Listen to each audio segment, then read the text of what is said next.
Are we live? We are. Are we live? We're live! Hi, and welcome to Party of Two, where a married couple takes on a world of gods and monsters. We are doing Pathfinder 2nd Edition homebrew campaign out of the brilliant mind of my gorgeous husband who's sitting across the table from me. This is episode number 8.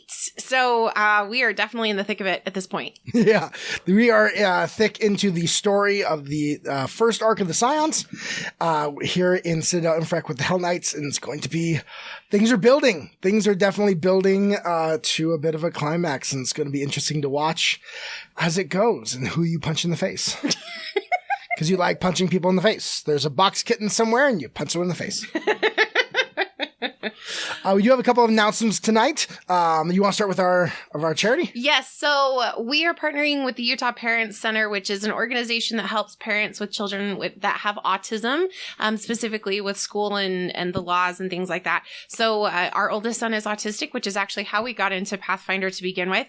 And they have helped us out with schooling, with IEPs, with knowing the laws and how to navigate this world that we never expected to be a part of.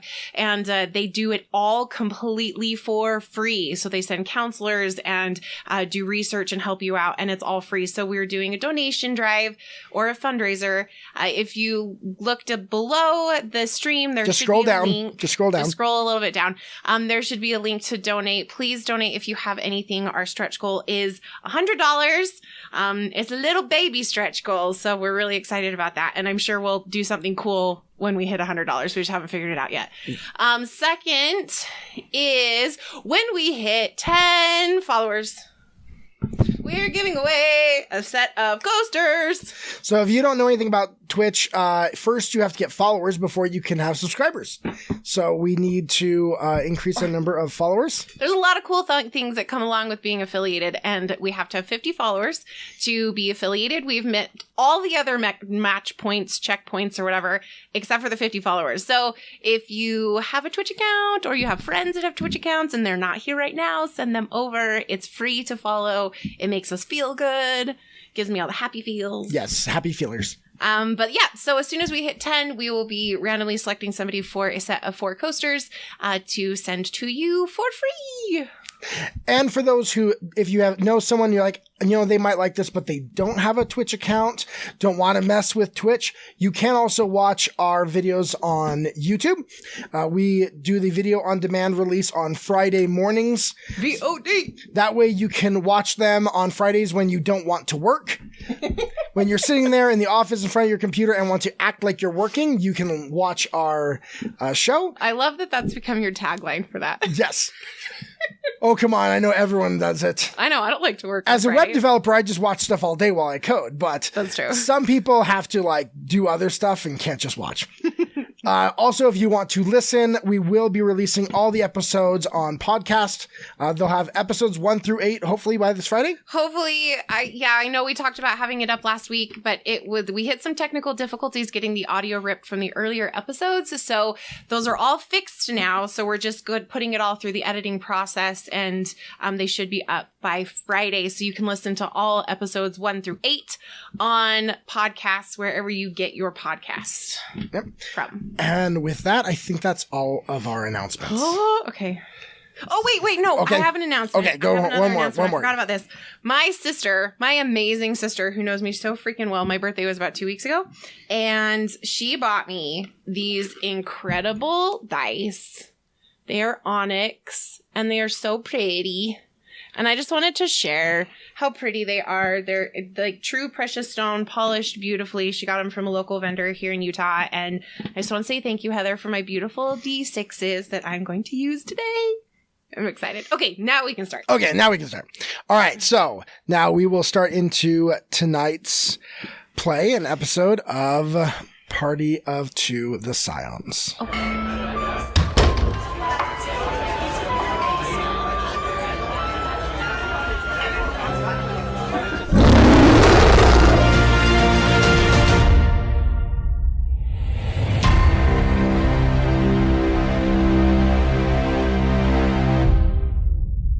All right. You always, when it does that thing with the 20, you always make a sound effect. No one else gets to hear that but me. I know, it's true. Boom. So, recap. last 8 episodes, really quick. We're at Citadel Infrac of the Hell Knights, an order of lawful, a lot of times evil knights. They are brute force, might makes right order of knights that you serve with, your character Anna. You were tasked with a mission of discovering what happened with some people who had gone missing. You tracked down the missing people, found out that it was part of a human trafficking ring that was selling these people back to the Citadel.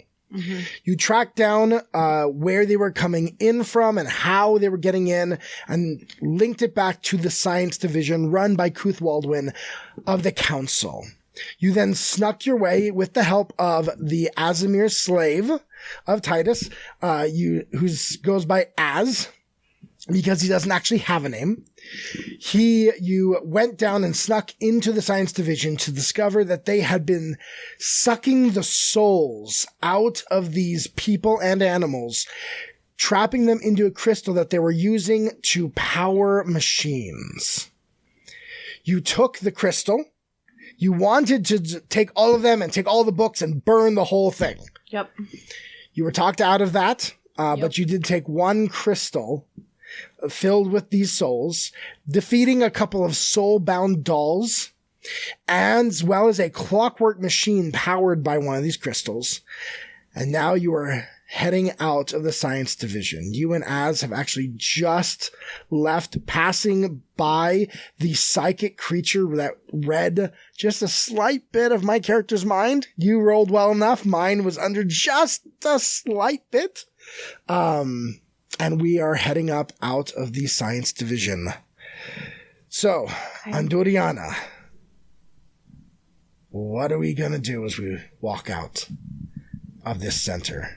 I'm currently disguised as Imperianus, the half-elf signifier who you refer to as... the bitch. Yes.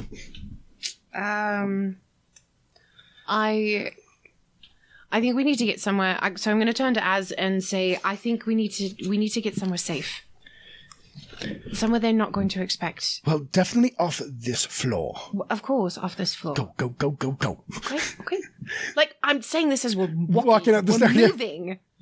I didn't just stop and turn around. So, make your way up. Do you want to... Which floor do you want to stop on? Do you want to go all the way to the first? Do you want to stop on the medic floor?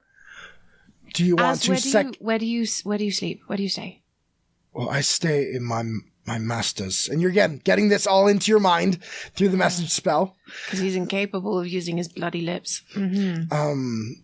I sleep in my master's large quarters on the 6th floor. Okay, so that's not going to work. Where do most of the slaves stay? Each is in its own section, depending on where they serve. Well, we can't keep this stuff with us. With me. We can't keep it with me. We can't keep it with you. You need to get this to your captain and Brutus. Okay, yeah, that's a good idea. All right. And you're still as whatever. Yeah. Once you get to just before the medic floor, when you're in the stairwell or something and there's no one around, he's going to drop the disguise. All right. At that point. Okay, so you go back to doing whatever you were doing. I don't want anyone to suspect anything. And I will go and take this to the captain. If the captain's not there, I'll take it to Brutus. Oh, okay. Anna? What? I need a favor. Oh, dear Lord, what? I need you to get Brutus to go with you to the captain's office when you reveal this. Why? I need Brutus out of his office for a couple minutes. If you need something from him, I'm sure he'll just give it to you. No. This is Bellflower Network work. I'm not gonna just step by and let you steal from him, though. Anna, I need to get these people out of here. There are a few things I need, especially to change some ledgers. I need them to disappear and no record.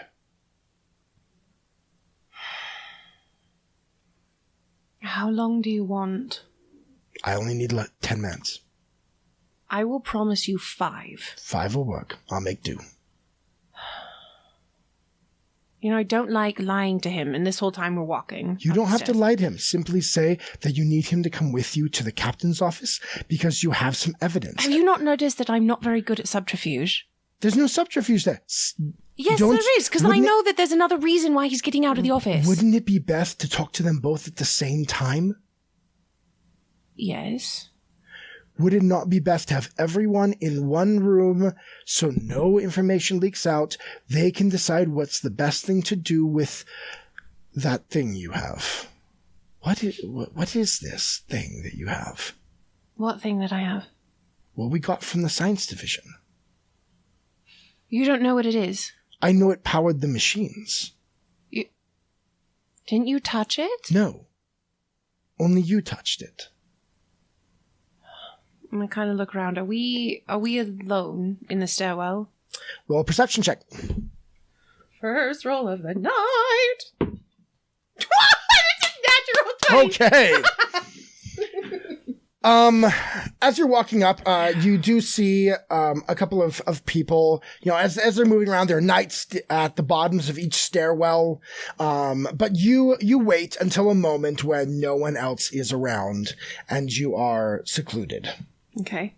So I reach into where I've hidden it, which is kind of like in my breastplate. Okay. I take it out. But I've like hidden it, like you can't see it because they're not huge, right?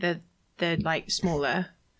They're a good size. I would say something about so like that big. Could I do it like this? Maybe half of those, like one of the hands. Really? Like have it in between the hands, you're saying? Yeah, like in here. Yes. Like that. Yeah. Okay. So I pull it out and I say to him, I could explain to you what it is, but it makes more sense for you to experience it for yourself. And so I reach over and kind of like hand him the stone. Az reaches out his hands and I put it in your hands. Grabs a hold of it. I'm gonna roll an Arcana. I'm gonna roll an Arcana check. Okay. Ooh, 18 there. Gosh, plus our dice are plus awesome my 8, so there's a 26. This appears to be used to contain some form, definitely a form of energy. I'm not acquainted with. You can't feel what's inside that. What do you mean feel? Like. Okay, so I'm going to reach out and I'm going to take it back and put it back in my brocket. As you touch it, as you put it back in, you hear the screams, the voices, the sounds coming forth from the crystal. When I touch it, I can hear who's inside it. Who? There are hundreds of souls in there. The chair and the altar with the crystals and the chair in front of it binding. This is drawn from the essence of the soul. Not the essence of the soul itself. When we took down... one and the same in a way. But when we took down those weird, creepy mannequin things... I saw the blue light. Those were souls. One of them was Ninus, who I was sent to find. And he was there in that thing. Those other 2 crystals that we saw in his office, in whatever. They have trapped the souls of creatures, because, you told me that they were missing animals as well. Yes. They've trapped the souls of creatures. All of the people that have gone missing are in these stones. They have not been allowed to move on. And they are using them to fuel and build what? Machines. Probably war machines. What's the purpose? Why? Maybe it's easier. Regardless of the why, that doesn't matter. So, again, this would be best brought to those who are a bit more protected than you. Brutus and your captain have the capacity to keep this and you safe until you can present it to your council, which you hope will care. Yes. All right. I will give you 5 minutes. I will promise you 5 minutes. That will work. All right. Are we at the second level? We're at the level where you just got up to the medical level. And medic is level 4. Now I have to go to level 2. Okay. All right. Well, I guess I'll just confine you when I'm done. Or do you know? You know what? You confine me. All right. Bye. And I just I wish you well. If your council decides to side with you, we do not know each other. Please. Well, of course not. Thank you. And then he will walk up. He'll let you walk up first. Mm-hmm. You're in full Hell Knight armor, remember? So you don't look like yourself. Nobody knows who I am. And he will wait there in the stairwell for a couple of minutes before heading up himself. Yes. So, really quick break. We just hit 10 followers. Woo! Yay! So I don't have my notifications on, so I don't know exactly who it was. But number 10, whoever you were, thank you so much.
Do we have sound now?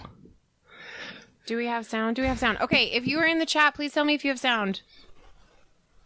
Please. Maybe.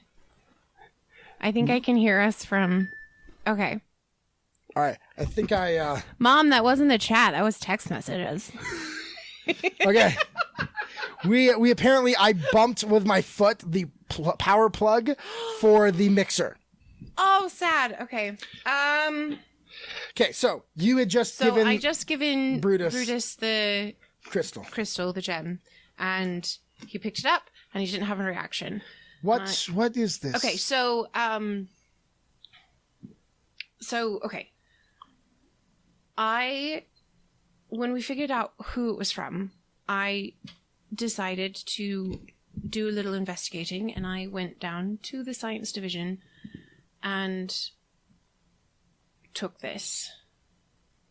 You took something from the science division? Yes. From which office? The Kerr guy. Hold on. The Kerr guy. Wait, do you mean with Waldman of the council? That's the one. You took this from a council member. Okay, I told you, let me tell the entire story before you lose it. So when I got there... As you wish. When I got there, there were 2 mannequins that were... How did you get down there? I just got down there. Why are you asking so many questions? Well, that's a highly secure area. Shh, let me tell the story. You don't shush me, Anna. Do you want to know how I got it or not? Fine. Thank you. Keep talking. So when I got down there were these mannequin things that came to life, and I had to kill them. And when I killed them, this blue thing, like mist almost, came out of them. And as that happened, I could hear the sound of people, of a voice, like crying and sadness. And then when they were struck down, then it was like joy and happiness, and then the blue thing. But anyway, and then I picked up the stone after I destroyed it, and those are souls. I'm not explaining this well. So you know when you're in a large field and there's lots of people and there's lots of voices and there's talking and there's crying and there's laughter and... Not so much in a field. I mean, like a town square? Yes, like in a town square. Okay. And that's what I hear when I touch the stone. Well, I don't hear anything. I know, but it's a vessel, and they're taking the souls of the people that they have smuggled into the citadel, and they're putting them inside of the stone.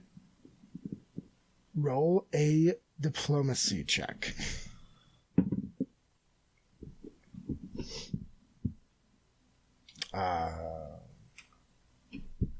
22. Ooh, okay. All right. So what did you see? I need to know exactly what you saw. Okay, there was a chair, and in front of the chair was an altar that had the stone on it, and behind that was like a large machine of some type, right? Yes. There was like all of these gears and cogs and screws, and I don't know what it was or what it did, but I know, I 100% Brutus, without a shadow of a doubt, that they are taking the people and somehow extracting their souls and putting it in these crystals, and like using it as a battery, whatever a battery is, and a form of necromancy. You're taking this very lightly. Well, I mean, it's an interesting magical... Andrea, you are a Suikar, but you don't have much knowledge of magic. So I do question just a little your experience. Give me a moment. Give me a moment with this. Right. So he's going to take the stone, and he's going to start doing some identify magic on this. So he takes... You give him a couple minutes.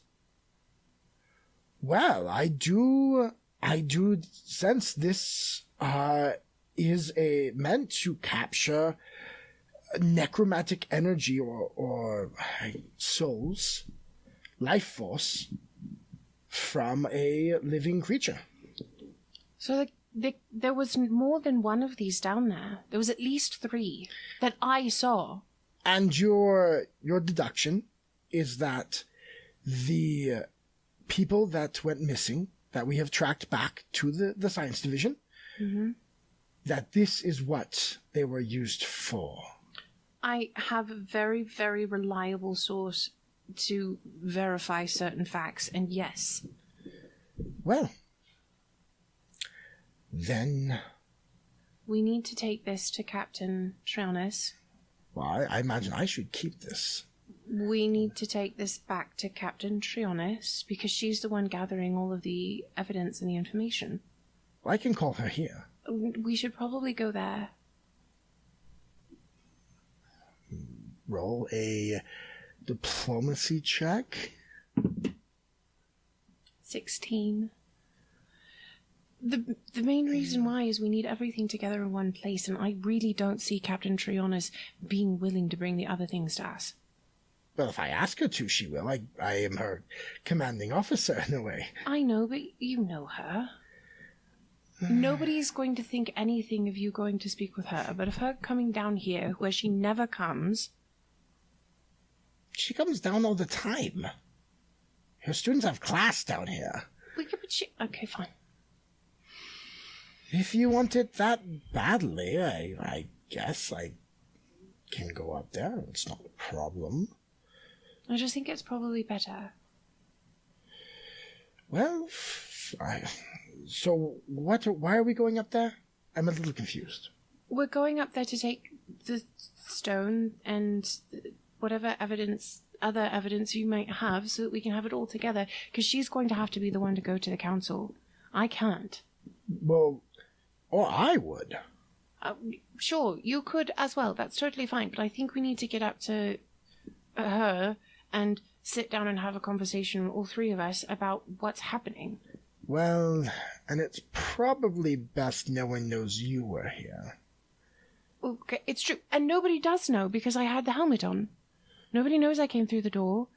All they saw was a Hell Knight. Yes, but if I called her down here and then she leaves with you and then you go up there and then they might get a little more soon. So I'll put my helmet back on and we can just head up to her office. And then it wouldn't be suspicious at all if I'm there. If we must. Give me a moment. Thank you. You can go down. I'm holding on to this. Can I, just until we get to the office, can I hold it? Please? Anna, this is possibly a very powerful magical object, and you are not a practitioner. But you cannot feel their souls. Why does that matter? Because it gives me comfort. Roll one more diplomacy check. Oh, jeez. Down every time. 12. I will hold on to it. Do you trust me, Anna? Yes, I trust you. Okay, thank you. And you watch it just disappears. All right, well, let's head up. He grabs his things, and then begins walking up the stairs with you. Yes, I put my helmet back on and I follow behind him. All right. Which I can't help but say that, as specifically said, tell all of them when they were together as your reason for having him come upstairs, and you just completely blew that away. It's fine. So, all right. So you walk upstairs. You got your Hell Knight helmet on and everything. Mm-hmm. Pass through the second level, up the stairs to back up to the top floor, and I imagine he walks in front of you, leading the way straight to Captain Trionis' office. Yes. He doesn't even knock; he just opens the door. Captain? Yes? Rudis, yes. How can I be of service? One moment. He opens the door and lets you come in. I come in and I turn around and I shut the door and then immediately take the helmet off. Andoriana. What did you find? And then Brutus immediately is like, wait, you knew about this? You knew she was sneaking in? No, she did not know anything. She knew nothing. She just knew that I was on a mission. That's The all. impertinence of youth. Well. So. And Dunia, go ahead and tell your story again. All right, and I tell the story again. Okay. And ending with putting the stone in front of her. He's got it. He's got the stone. So then roll. I motioned for him and I said, let her hand touch the stone. Roll diplomacy. Why? Let's see how well she believes Does he you. not like... Why do these people need... Oh, frick. You keep going down and down and down. It's an 8. Wow. Which, by the way, before... Oh, yeah. You get too far. The gold. Yeah. What's your... But what? It's an 8 plus what? Or did you roll a 2? I rolled a 2. Freaking 8. Captain Shaws listens. I have a very difficult time believing that. First off, how did you get down into the science division? It is very highly protected. I was able to get the information that I needed on what and how to get into the science division, and then I took the How, Anna? by someone that I trust highly and that I promised I would not rat out. So you managed to break through the security of a secure floor in the Citadel, and you want me to just take, well, I did it? I didn't say, well, I did it. I told you, somebody that I trust explicitly, he gave me the information. So who is this he, and what measures did you take to get down there? I took the helmet and the things, and I was able to get past the guard because I apparently have a very strong mind. Yes, the guardian they have there is interesting. Exactly. So, you know what I'm talking about. But I know each office is warded. I managed to get a hold of one of the warding sigils. From where? From a person. Look, I promised I wouldn't say anything.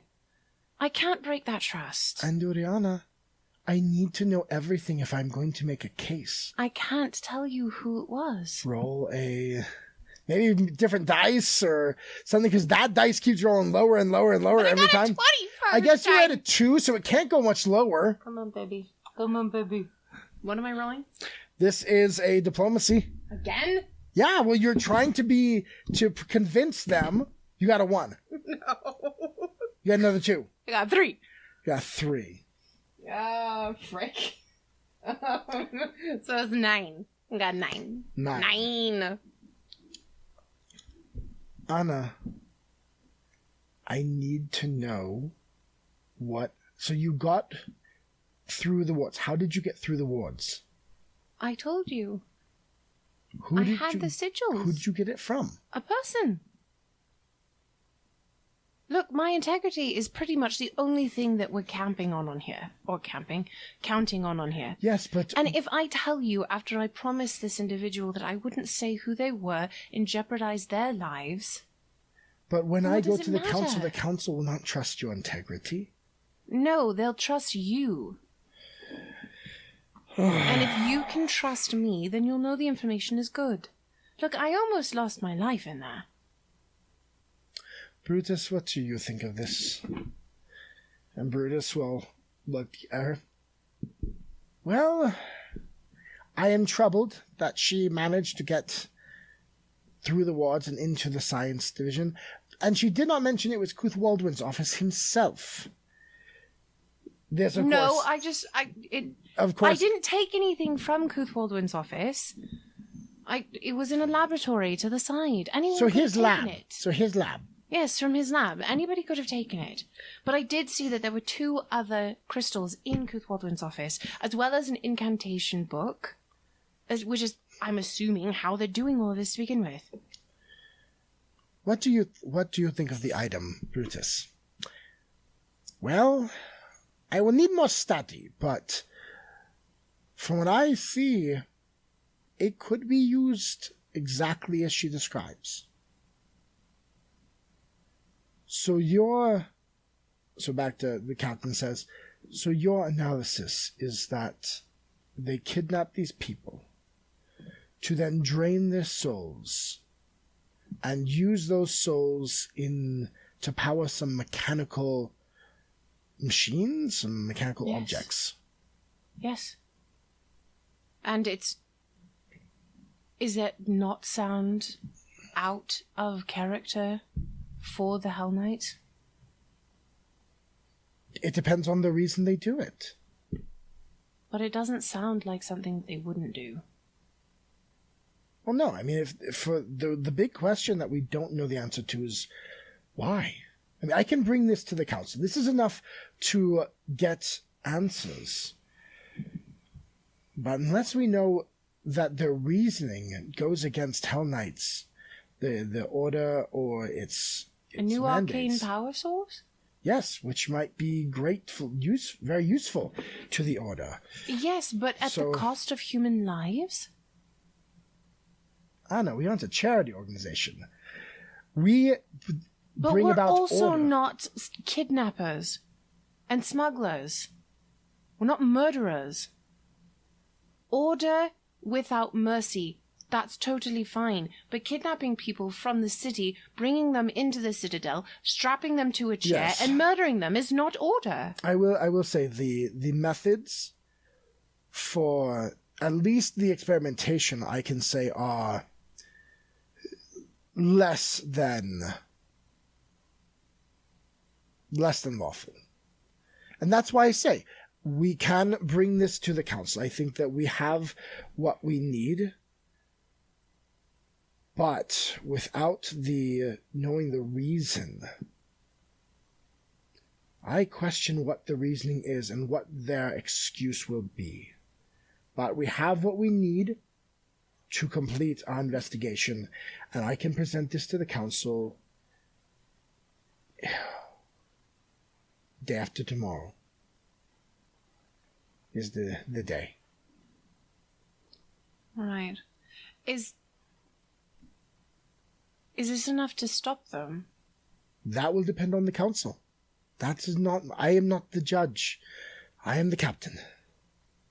But if they don't side with us and make them stop, then I'm sure they will have a very good reason that they will have to present to the council. But it's still wrong. Might makes right. If what you are doing, what is it our founder said, that in order to bring about order on that scale, we must act as monsters. What you are describing is monstrous. The question is, does it further order or chaos? And that will be a decision based on their justification and the council's decision. So essentially, if the council doesn't agree and they allow them to continue, there is no recompense for this. We might be able to get a lawful recompense for the families.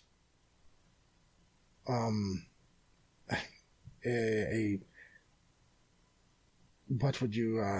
penalty fee in some measure.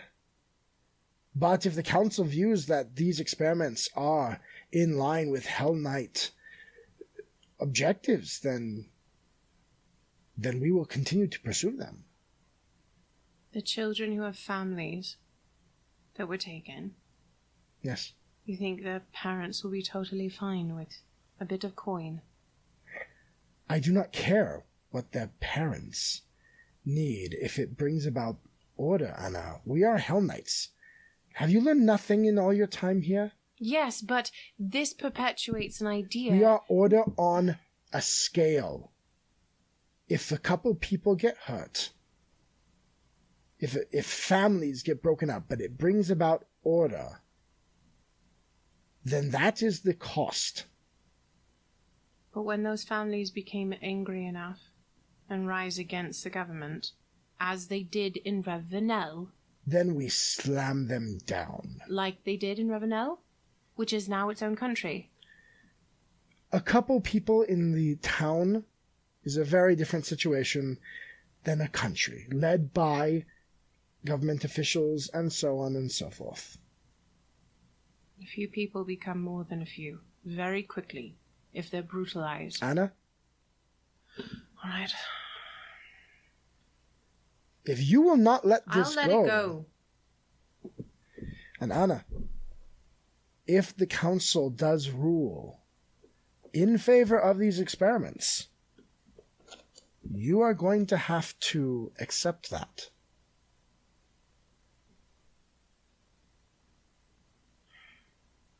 Yes, ma'am. All right. Well, Brutus, we should talk about the way we present this and who will present this to the council. Anna, we need to make it so you are inconspicuous. So we need to leave the armor. We can't have you walking around in armor. People will be wondering why you have a full set of plate armor. No, it's fine. I was just using it to hide my face anyway. So, I will help you get out of the armor, and then I will return it to the quartermaster. And then you have one day. Please, low-key for that day. Right, I can do that. Hang around the mess. Stay with your friends. Stay in public. Do not let yourself be isolated. In case they try to eliminate you. All right, I can do that. I can stay low. All right, please let me help you. And so she helps you take off the armor, get out of that. You're in your padded clothing. She says, all right, Brutus, let us discuss. Anna, to your room. Sorry. You got notifications there, yeah? It was text messages. Why don't you go and get some food? All right. Thank you for your service. Of course. All right. And so you head out of the office.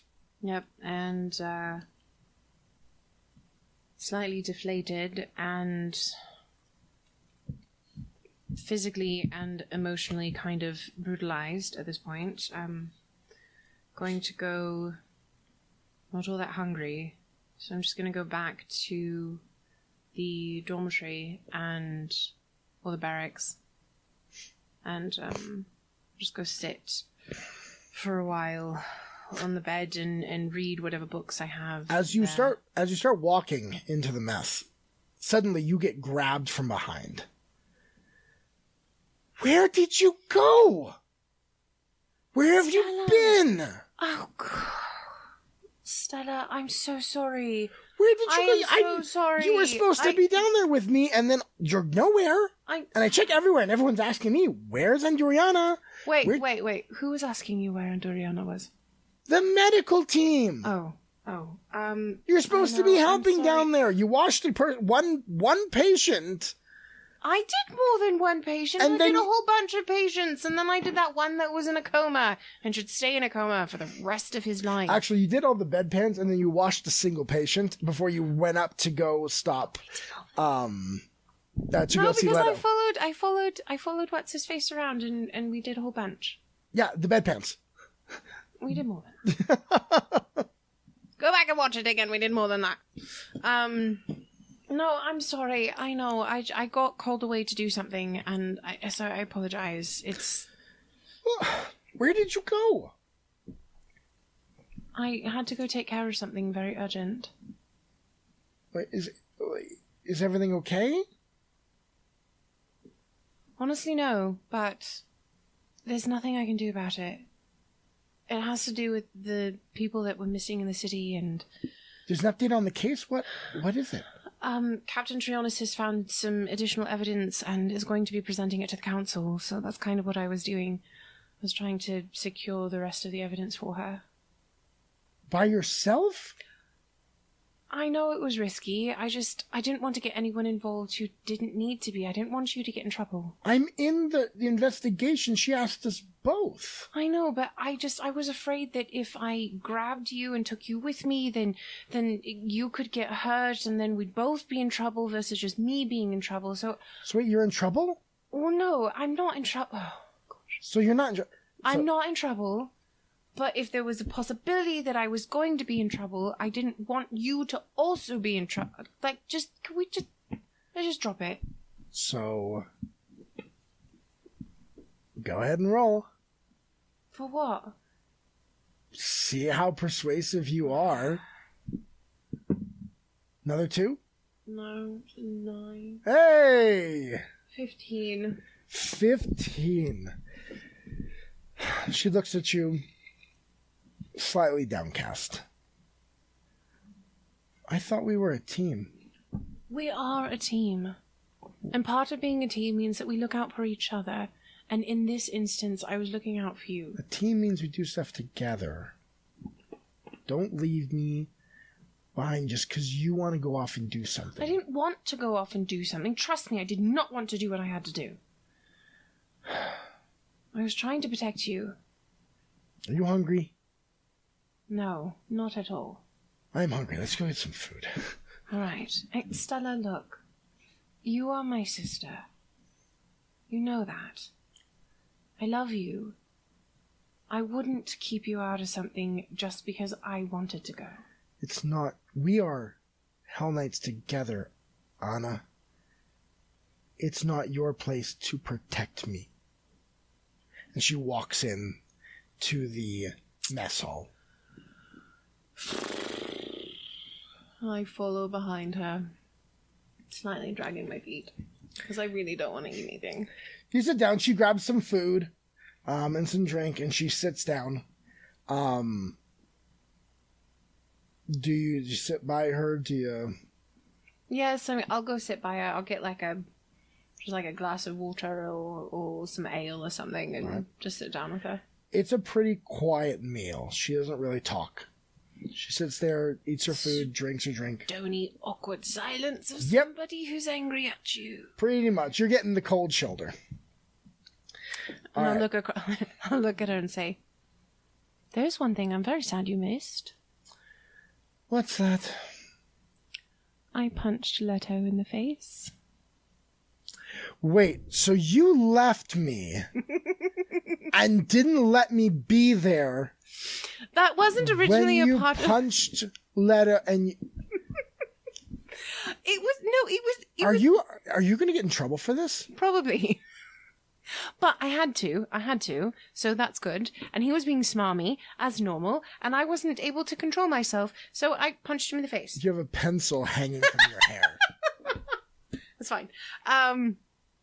So yes, I punched him in the face. So I thought that would give you a little bit of a kick. It does, but I wanted... Should we go find him, and then we can see what he looks like? No, if you hit him in the face and you think you're going to get in trouble for it... Stella, come on. We'll be very sneaky. We'll be very sneaky. And we'll go find him, and I want to see what he looks like. All right, I want another... Let's see how convincing you are of this. She's a little hesitant. It's a 1. It's a 1 plus... 1 plus 6, so 7. 7. Okay, but only at a distance. Okay. You didn't have to roll very high to convince her to go see Leto getting punched in the face. Yeah, to see if he's bruised. All right, okay. So we're gonna go across the. Oh, Stella. Okay, you go first. Okay, so we're gonna go across the courtyard and past the pit of despair and go find them in the little. The pit of what? I call it the pit of despair. Whatever. It's the giant pit in the middle. Okay. But we'll go find him in one of those rooms. You go first, and then you can see it, and then I'll follow, and then you can see how he reacts when he sees me. Okay. All right. All right, but it will be at a distance, so it's not like we're not going to be in like casting range. Well, you do realize casting range is only 30 to 60 feet. Yeah, if he's on one side of the room and we like are at the One door, side of the hallway, like away. Okay, like, all right. It's fine. So you're gonna try and sneak up. Yes, we're going to be sneaky. All right, so let's roll some stealth. Natural 20. She rolled a 5. Well, it's a good thing I rolled a natural 20. So yeah. I've got it in myself. 26, please, GM. All right. Well, and luckily she's staying farther away, right? So like her idea is to Yeah, so she'll be farther back. So I want her to see him first, and then I'll come behind, and like I want her to see his reaction when he sees me. Okay, all for right. the first time. All right, yeah, because she's got she got 7 stealth, so After punching him in the face. she's still got over a 10. All right. So you head down to go into the second floor. Yes. She's like, well, let's check the rooms on the other side first. Okay. All right. So I want you to roll a d8. It's the over on the very end. This one. I'm like trying to find Roll a d8. 1 through 4, he'll be in 7. Okay. You go through the floors, the classrooms and study rooms that are there on the first floor, and you don't find him there on the first floor. Okay, he's probably down one level. Let's go down one more level. All right, so you guys go down. Still trying to be sneaky? Yes, of course. All right. You're on a But new... I did a natural 20, though. You did. That's got to hold farther than one level. All right, so you go down to the second level. Thank you. Sneaking around. I am going to ask you, though, for a perception check.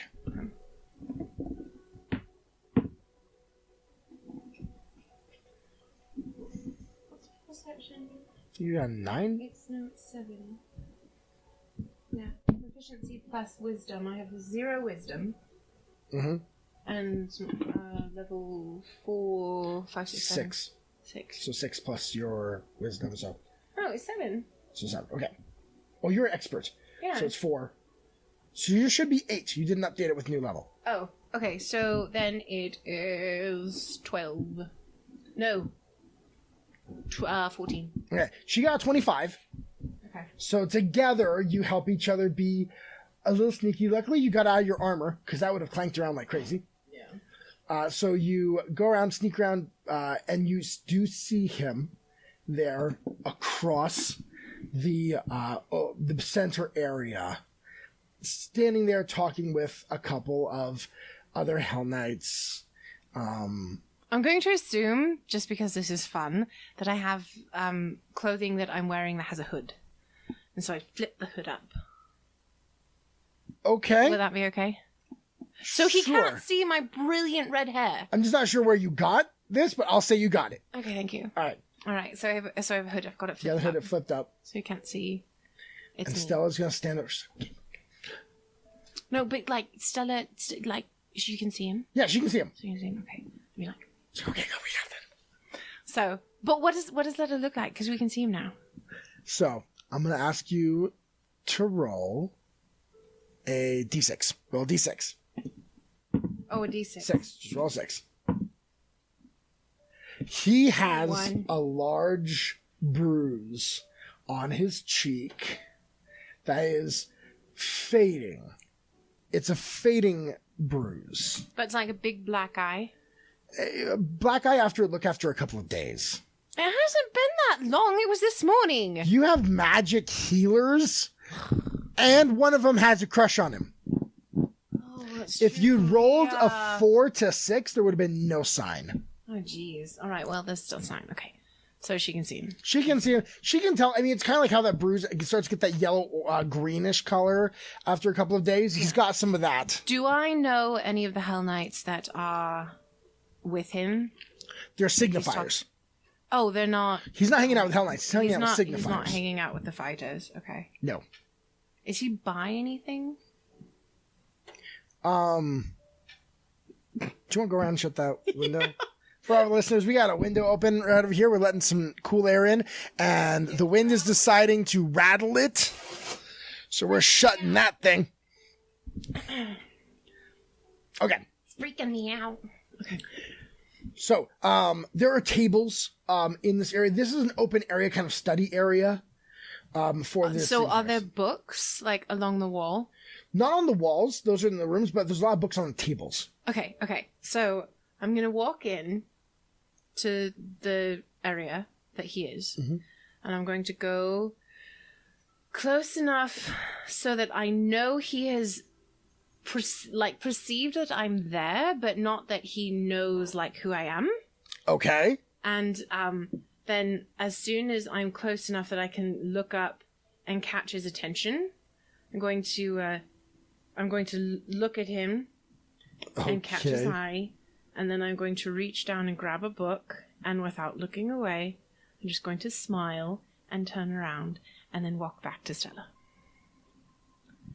So you grab the book, you make eye contact. Let me make sure I got this all right. You make eye contact. And then pick up a book and start walking away. And then turn around and walk away. All right. As you start walking away, you better not say that he cast something at me. I would like you to please roll a will save. Okay. That sucked. So add your will to it. Trying to decide if I want to use a hero point or not. No, I won't. 12. 12. You feel yourself get hit and your mind begins to feel discombobulated and you are dazed one.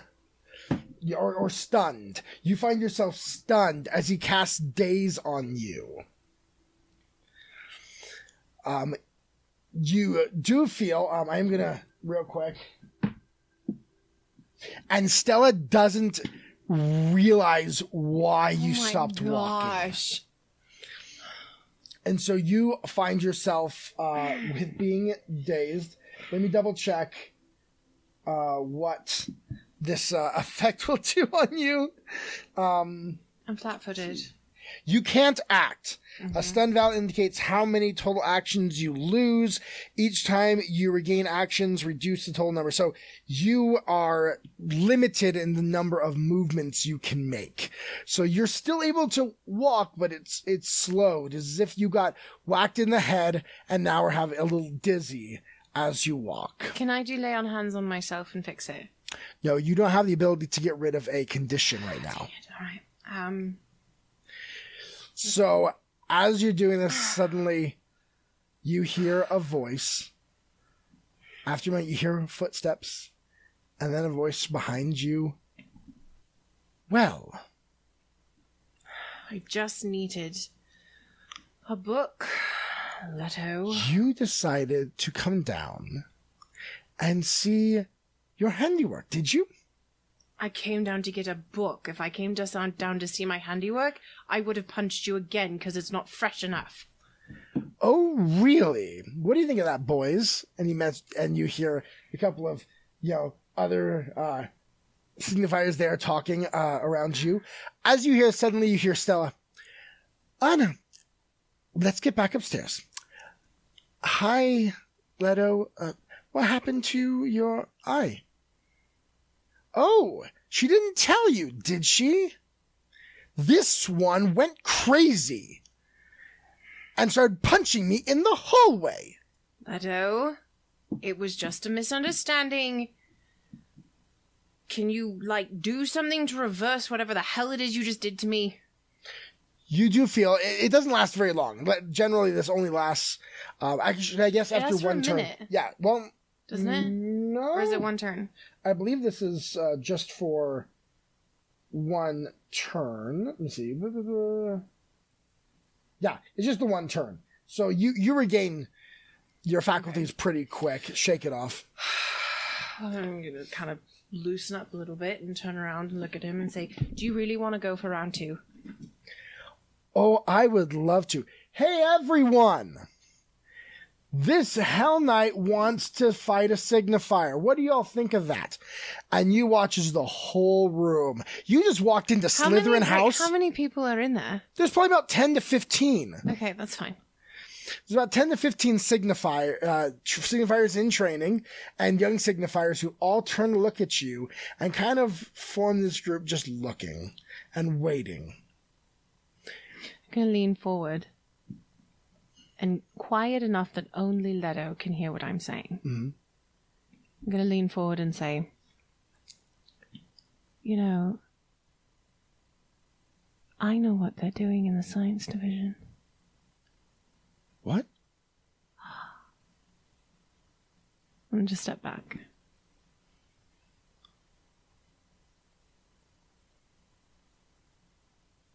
No, you don't.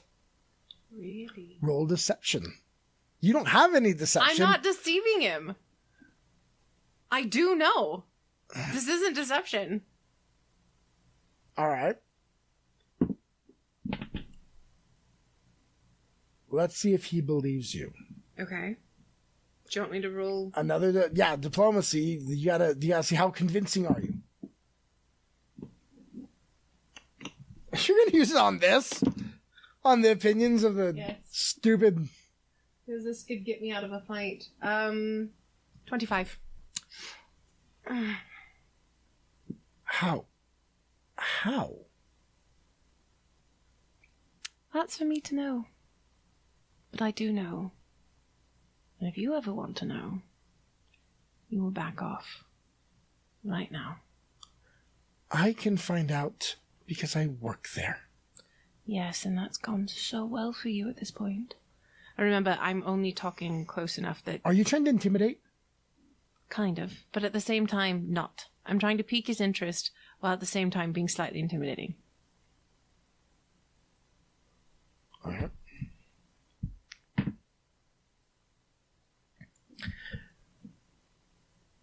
I don't think you have anything. I think you know that if you touch me here, you're gonna get beat. Now get back upstairs, Armiger.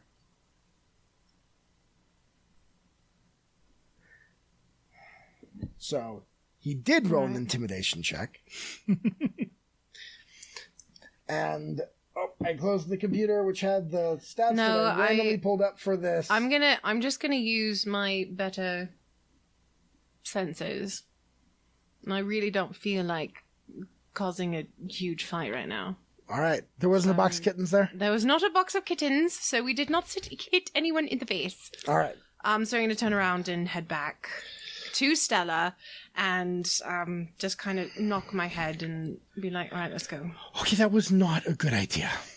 I know, but did you see his face?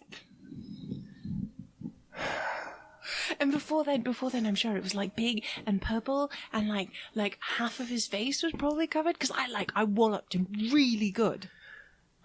Okay. Let's get back upstairs before we get you get in even more trouble. All right. All right. So, actually, to be quite honest, I'm surprised he hasn't told anybody. I am as well. I think it's because he was hit by a girl. I don't think that would really matter in the Hell Knights, Anna. I think it matters to him. He's a chauvinistic pig. Possibly. You're right. Generally, the Hell Knights do not care. Leto, on the other hand, pretty sure he does. Well, we'll see. Pretty sure. All right, let's get upstairs. All right, so you go upstairs. Is there anything else you want to do this day?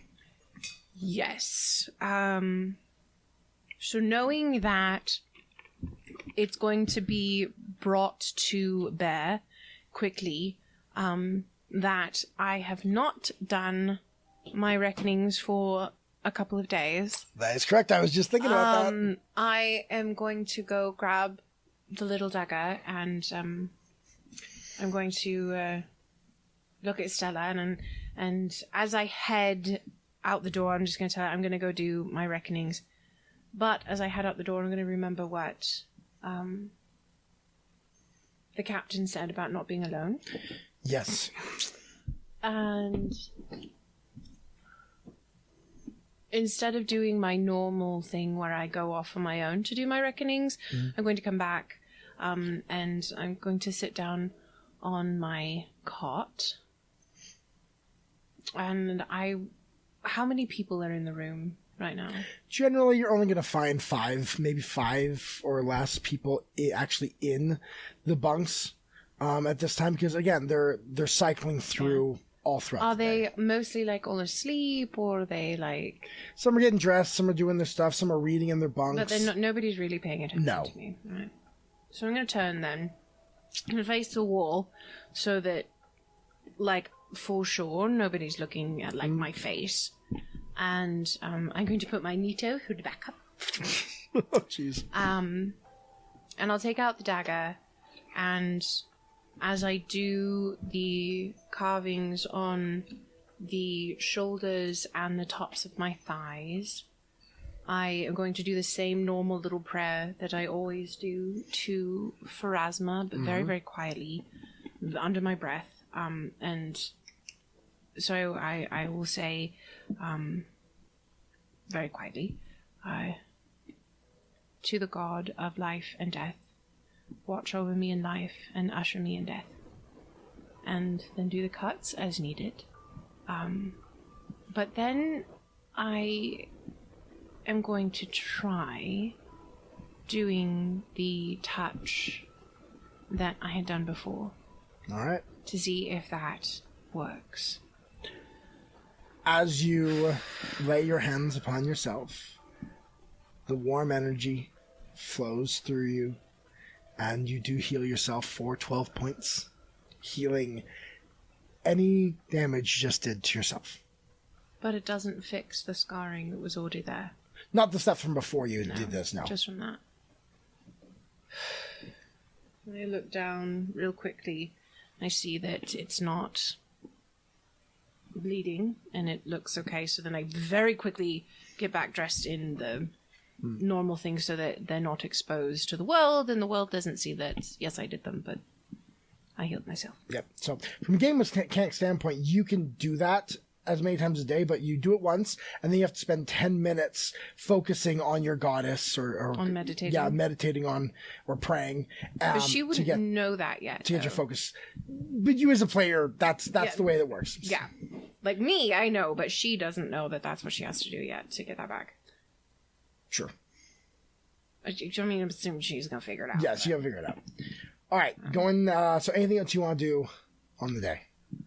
No, I'm just going to kind of hang low, sweet chariot, and lay down, kind of rest and take in the day, and maybe play cards with Stella, go to the mess for dinner. All right. As the day passes, you do it pretty lazily, pretty uneventful. Mm-hmm. Go to bed a little bit early, maybe. Fitful sleep. As you rest, and each time you get down to that level where you start to fall asleep, all you can see is the blue gem and the voices. And it startles you a little bit, and then try to go back to sleep. And it's a fitful night. But you do get your sleep. You do rest.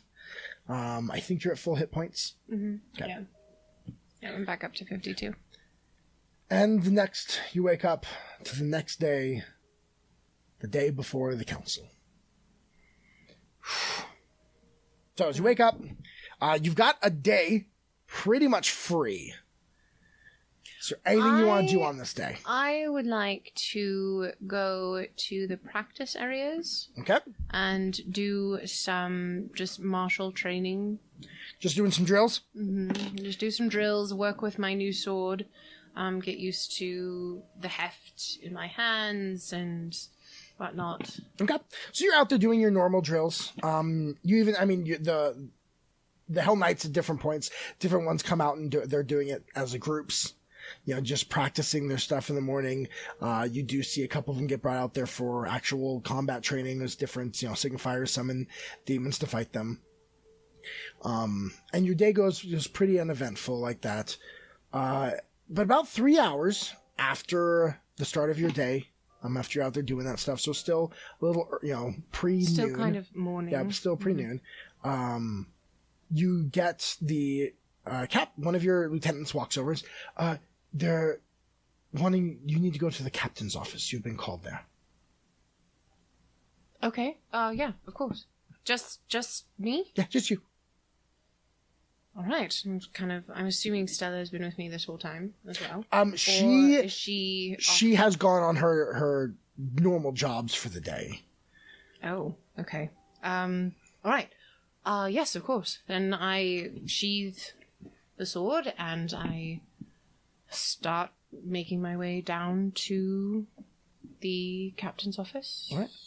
She's on the second floor. No, she's on the first floor. She's on the first floor. She's just down from where your guys' bunks and mess hall and everything are. All right. So then, yeah. I walk past, I go through, and then I go past the lieutenant's offices and rooms and get to her room and... Yeah. The door opens to admit you. You don't see anyone at first. Her desk's there and her chair, turned backwards, is there. Captain? Oh, this is not good. Come in. You hear a different voice. Slightly high, but very flat. Somewhat emotionless. Come in, Andoriana. Take my hand off of the door handle. The chair turns around and you see a short, white-haired, white-skinned, dressed in a black robe gnome. Come in. Immediately put my hand on my sword. I wouldn't do that. I'm not going to pull it. Come in. We need to talk. I take a few steps into the room. Sit. And if I say no? I will make you. I sit down. He jumps off the chair, stands up. He's not any taller than he was sitting. He's a gnome. He's tiny. And he starts walking. He walks around the desk over towards where you're sitting. Well. This young armiger has some promise, apparently, in investigation. Apparently you should be a listener and not an armiger. I noticed that I am missing some items. I won't ask for them back right now. I'll get them back in time. You can ask all you want, but I have nothing. Yes, I imagine. I imagine not. But I'm sure you found some interesting things, didn't you? I know about the case you were given. You followed through on that very well, it appears. Where's Davos? Davos? Yes. I had hired him. Oh, right, Davos, yeah. His head was squashed like a melon. Kind of all over, it was all over the thing, it was all over me. It was all over the side of the stables. It was quite disgusting, actually.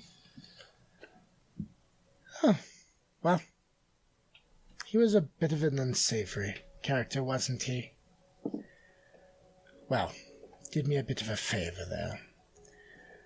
I see that you are upset. What keyed you in on that? You have such a keen mind. Live as long as I have, and you pick up on many things. Young Andoriana from Isgard. I don't think you enjoyed your time there very much. But You will understand. You're young. Eventually, hopefully you will understand, and hopefully everyone will understand soon. Soon enough, they'll all know. You need to ask yourself an important question, young Anduriana Famizka. Do you really belong here in the Hell Knights? Well, and when it comes, I'm sure I'll be getting my research materials back. You are so incredibly confident. Yes, well. After your first century, you'll know a thing or two. Well, sorry, you probably won't live that long.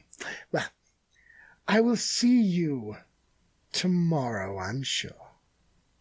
And he will walk out of the office.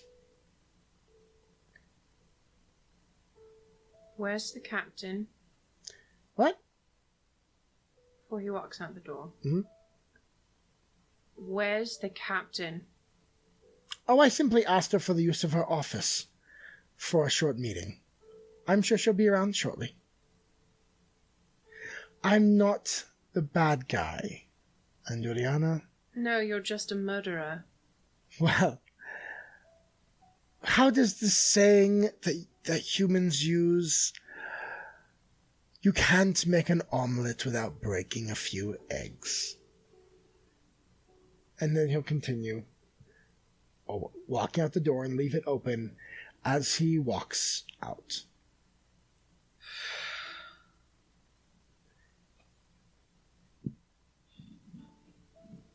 Oh my god. Okay, I'll stand up.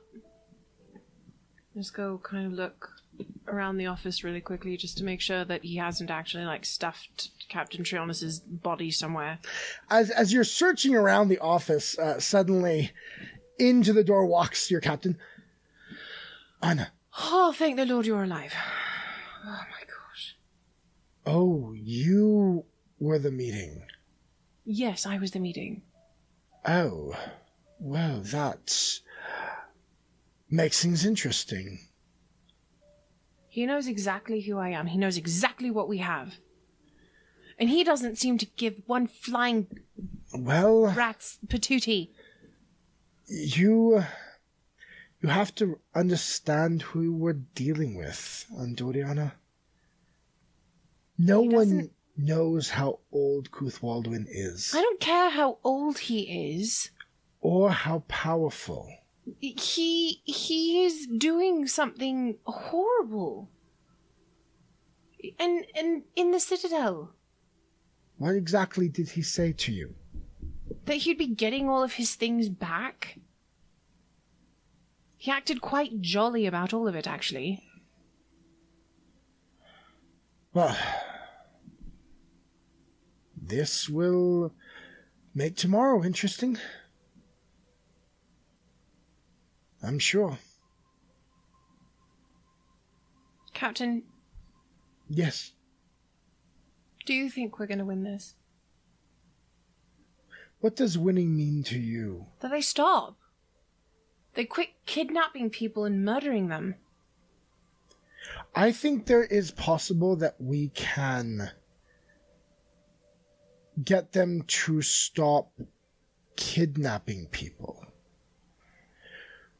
I am not sure if we can get them to stop the experiments, just who they do them on. You don't... All right. Well, I'm safe. I'm not dead, so that's good. It also means that because he knows... So does everyone else. Well, not necessarily. Cuthwaldwin is a very private person. As I said, no one knows how old he is. No one really knows where he comes from. No one knows anything about him, really.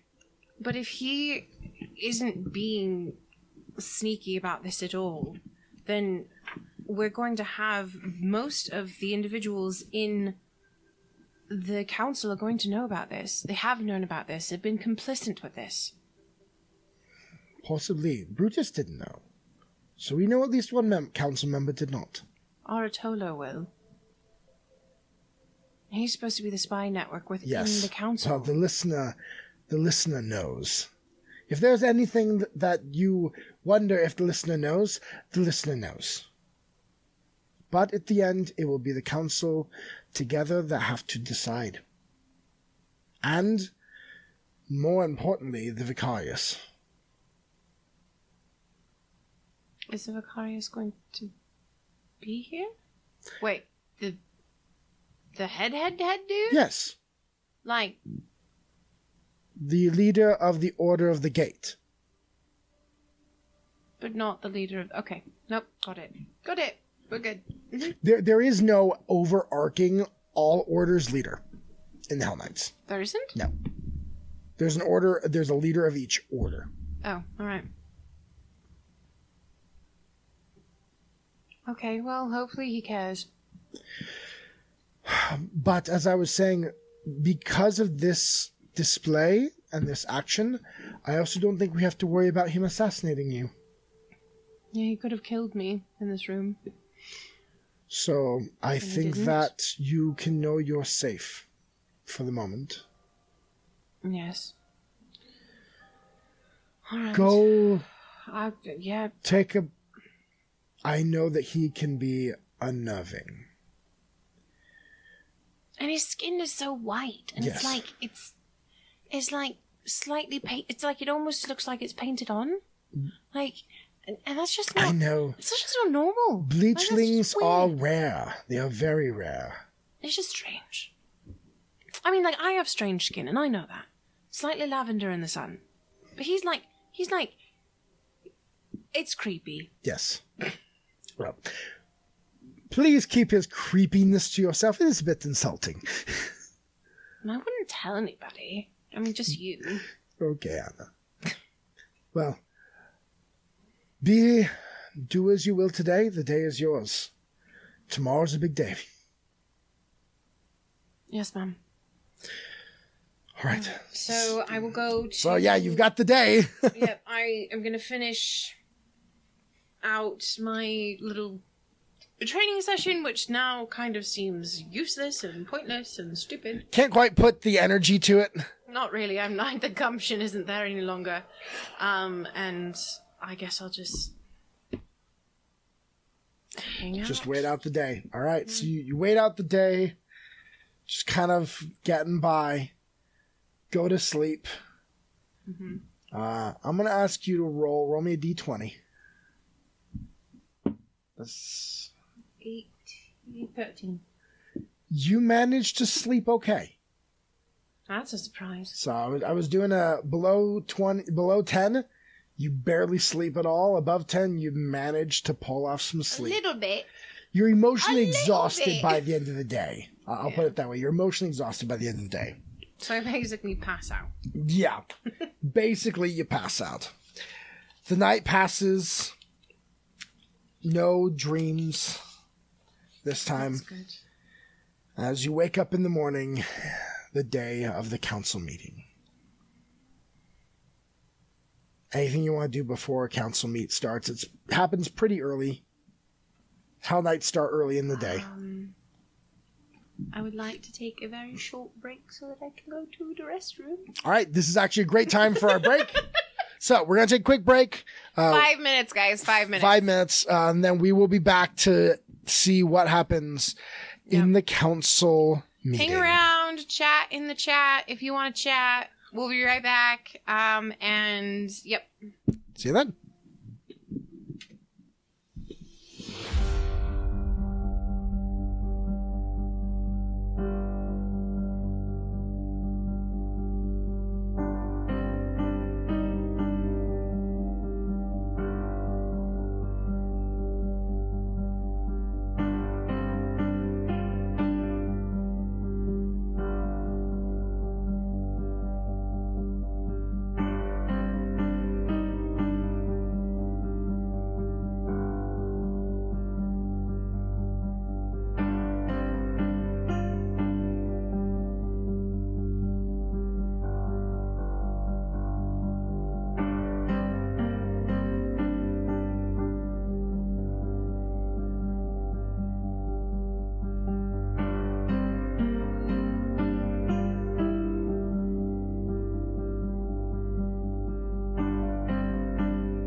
And we're back. And we're back. I told you, like 5 minutes. Wasn't it? Short 5 break. minutes. Short It was break. like 3 minutes.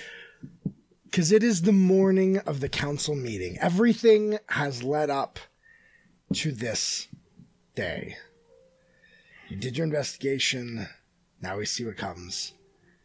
Anything you want to do before the council meeting starts? You're just going to hang out kind of in your room and wait. I'd like to do some meditation. Okay. Just kind of relaxing and stay, like, trying to center myself for what's going to happen today and what I am pretty sure is going to happen today. Which is we are going to get screwed. And they are not going to care. So I'm kind of trying to just center myself so that I don't absolutely lose my mind in the council room. So you meditate, you wait, maybe pray a little bit, and then it comes and Captain walks by. Are you in your bunk? Or are you in the mess Kind hall? of. I'm there. I'm in the barracks, kind of there, just waiting. No, I'm like half off. I'm in that place where you're like, the second you see, you're like up. Yes. And out. Yeah. Eventually, the captain walks in to the mess area, looks through, sees you, is like, "Come on, it's time to go." All right. I look back at Stella, and because I assume she's there, and just kind of give her a little half smile, and I'm like, "All right, this is it. Off we get." All right, let's see what happens with this. You know, you never did tell me again what, in the end, what it came out to being. I didn't? No. You told me that you went and you did some additional things and got some additional stuff. I guess I'll find out today. Yes. Yes. All right. So you all walk into the council chambers, which are on the first floor, down at the end. You see the red and black carpets that stretched in the middle. The chairs, there are a few people here. You actually see a lot more signifiers than you're generally used to seeing. Sitting around. You do see up in the front that every member of the council is there. You see the Master of Blades, Lucian Census. You see Aerosol the Listener. Of course, Brutus. Dole is sitting up there. Give him a little nod he when sees we you walk and in. Acknowledges. And then you hear in your mind an experience you've experienced before. Brutus, it'll be all right, girl. You see, of course, this Mashoka and Sister Dove, the demonic presences there in their shell-covered forms. You see Cuthwaldwin. You see Shell in his Lich form there, decrepit, skeleton-esque. The Parvikar, and even sitting up there in his red and black armor and face mask, Vicarius Giordano Torchia. All of them are there. And they're all sit, and you guys sit. Captain sits down on one of the seats. Do you want to sit next to her? Yes, Okay. yes, You sit immediately next to her? down. Down next to her. After a bit, one of the council members walks. It's the Parvikar walks up to the front, has his gavel. Dun dun dun dun. Order. We are bringing this meeting of the council open forum to order. This meeting exists for any member of the Hell Knight Order to bring forward issues that need the Hell Knight's focus, to present them and their case for the council to decide if we should then pursue this, whatever is the case that you present. I wanna not read intent. I want to. It's not called insight check in Pathfinder, but that's like always what I remember. Yes, I know what you mean, and I'm forgetting at the moment myself. So I know. Go ahead. Go ahead and roll D20 and add your perception. Sense motive. Sense motive. There we go. 17 plus 8. So 25. All right, 25. You see... I'm wanting to see, like, how is he behaving? Is he already, like, the cat's got the cream, or is he just, like, super blank? He is super blank. Okay. However, I want you to roll a d20 and add your society. Do you have society? I don't think so. Nope. Okay. I have no society. Roll to d20. Come on, baby. Oh, 5. 5. Yeah, doesn't really show much. You're not really sure why. He just seems kind of emotionless. Okay. So as he finishes, he's like, "This is for bring forth the council." Before we open up to the general, obviously we do have a member of the council who would like to speak. Please come forward. And as he backs up, Kuth Waldwin jumps off his little seat, walks up. A signifier runs over, puts a stool down. Very quickly so look at Captain Trionis to see, did she know that this was going to happen? And she looks over at you, kind of just like, okay, just wait. Let's see. And he walks up and stands. Actually, no, he comes down, and he actually comes down off the podium and stands in front of it on the ground before everyone. So they pull over a chair, and he comes up and stands on top of it so people can see him. My fellow Hell Knights. What? I don't know why that's funny. My fellow Americans. No. Sorry. Jeez. Long have we fought to bring order to a world of chaos. Our founder saw the order and ferocity of hell and sought to emulate it here on the material plane. But here we are, over 150 years later, and what progress have we made? Chaos still floods the land. Make war on us, floods the land, makes war on us here, as well as in the abyssal plane. If we are ever going to bring our goals to fruition, we must stop chaos wherever it is found. But we are fighting an impossible war. Why, you might ask? Because of this. And he motions with his hand for someone to come in. And as you watch, 2 signifiers roll out, kind of like it's kind of like a dolly, but with a person strapped to it, a gurney type thing, push up from both of the doors that would lead in, down the aisles, into the front, 2 humanoid figures. Roll a perception. Let's see if what you're able to perceive. So 18. 18. Okay. One of them is a human male that you recognize. You've seen this person before. You've threatened this person before. It's Festro, the last member of Calvo's human trafficking ring. The one that you gave some money to and threatened if you ever saw him again, you'd slit his throat. Yeah, I remember. The other one has green skin and pincers for hands. This is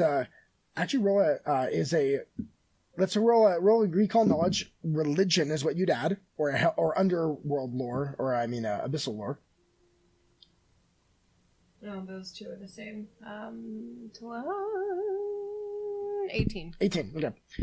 This is a let me see if I can say this name. Glazbrazu. It is a type of demon that is strapped down to this thing. And they bring them up to the front. I look over at the captain really quick and I just kind of touch her hand. As kind of like a oh my gosh. Like I know who that is. Like, she's like, What is it? I know who that is.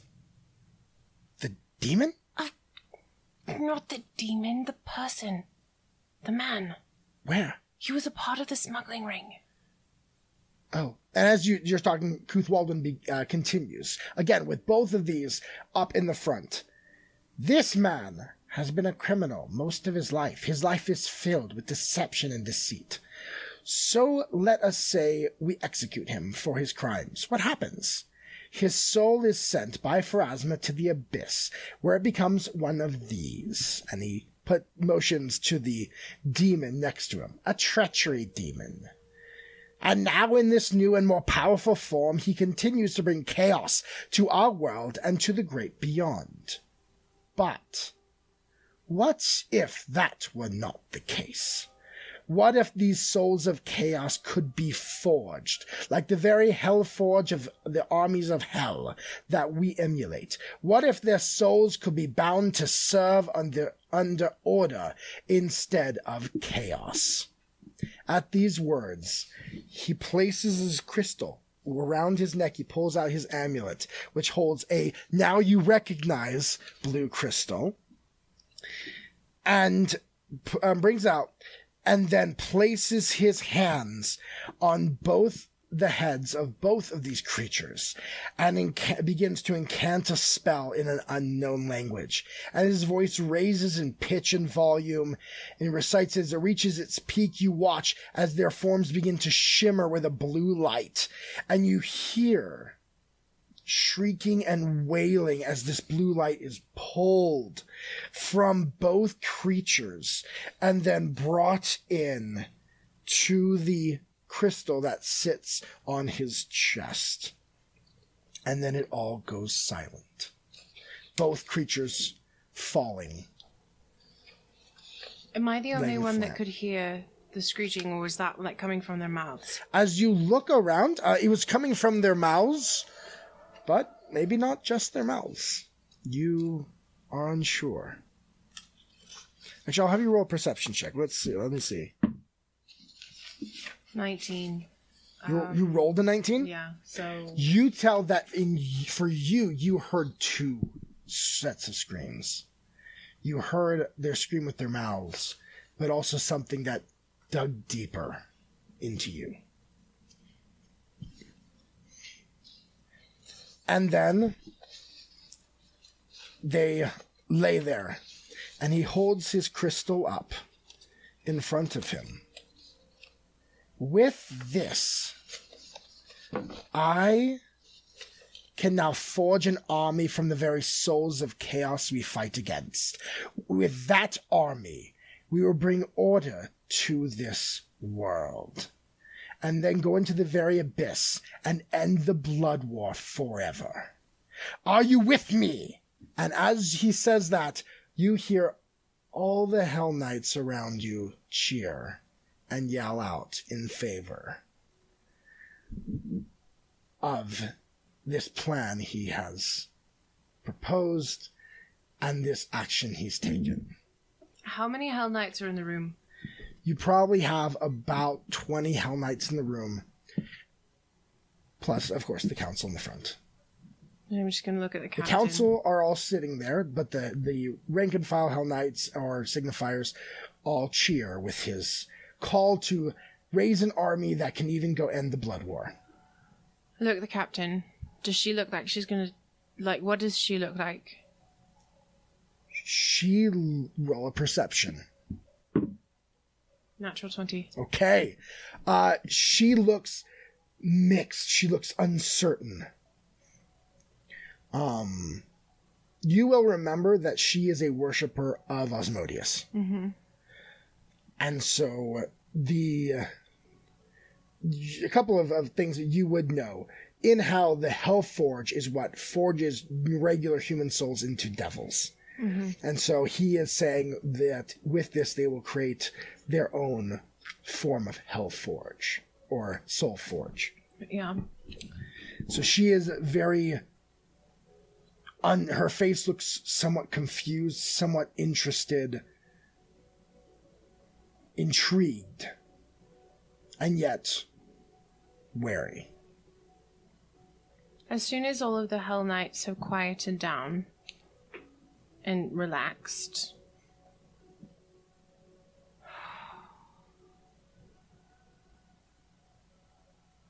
yep, I'm going to shout out, "And what of the children?" The whole room goes silent. And the... God damn it, you knew I was going to say that, didn't you? Ah! The Paravicar says, "Silent, we have not opened the floor yet." You've let him make this display without actually hearing what's going on. Knight or Amager, hold your tongue.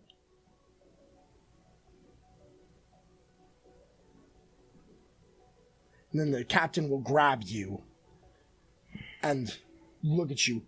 "Shut your mouth. You're not going to say anything. Wait."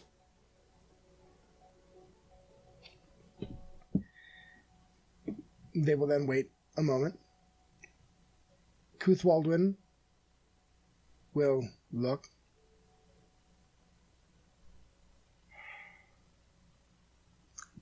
Let the Armiger speak. Let her speak. You talk of order. I stand. Mm-hmm. And the captain is sitting there, just like, no, no, no. And you see Brutus up on the stand, just put his face in his hands, just shaking his head of like, no, no, no. I take a deep breath.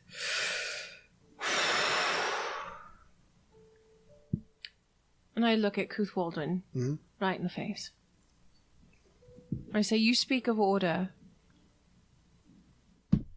but there are many that were taken from the town for this experiment, for your soul forge, as it is. How is that keeping order? Kidnapping children from the streets, from their families. How is that order creating chaos in districts of the city that you are set to protect?" If I read your reports that submitted by your captain, young Armiger. For anyone who does not know, this is Armiger Anduriana, who was deployed down to the town to investigate some missing persons. Missing persons who were, how should I say it, volunteered into our experiments. You kidnapped them. Yes, we took those who were left, who were, well, the orders were to take those who were unneeded, those who were living a life filled with chaos. And who is the one to judge chaos? Well, we are, Armiger. Are we not Hell Knights? But your version of chaos could be someone's version of order. I am glad that you stopped the men who were taking those that I would not have wanted. I was not made aware of each and every individual that was brought, and I am glad that for your investigation. Thank you for your service. But can anyone say here that a few lives sacrificed is worth bringing about order in this plane and all others? You think there will be no repercussions from taking the children? I know there will be repercussions. We will bring about an order that will change all planes of existence. So you fully admit to hiring known kidnappers and smugglers, smuggling those people into the Citadel in secret, and keeping this entire thing away from the council. Away from... He turns around and looks at them. Aristotle? Shield? Did I keep this hidden? Ismador, he turns to the vicar. Did I keep this hidden from you? No, I knew. Then why did you hire smugglers? Why did you hire smugglers to smuggle them into the Citadel? With this, you find you have no voice.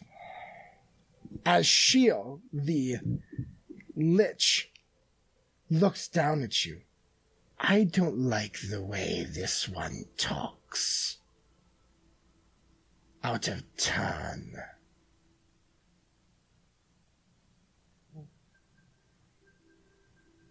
This one will not bow the knee to order, it sounds, and needs re-education. Ruth Walden looks at him. Please, Shield. Please. Let her go. And you find that the clench that you felt on your throat lessens. And Ruth Waldwin looks at you. My dear young Armiger, you think I am a monster? Well, our founder said the people need monsters to unite them. Taskmasters to force them to flourish, tyrants who make them stand as one. They need paragons, champions who embody the potential of order, but who grind themselves in all the dread of hell. And that is exactly what I have done.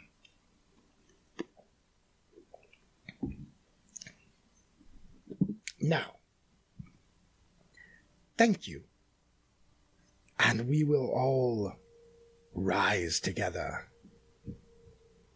as we forge ourselves an army worthy of hell. And once again, he will get a round of applause from the audience and from the most of the council. A couple of them will clap as well. And then he will go back to his seat and sit, looking a little smug. The captain looks over at you. You sit down. I sat down before we finished.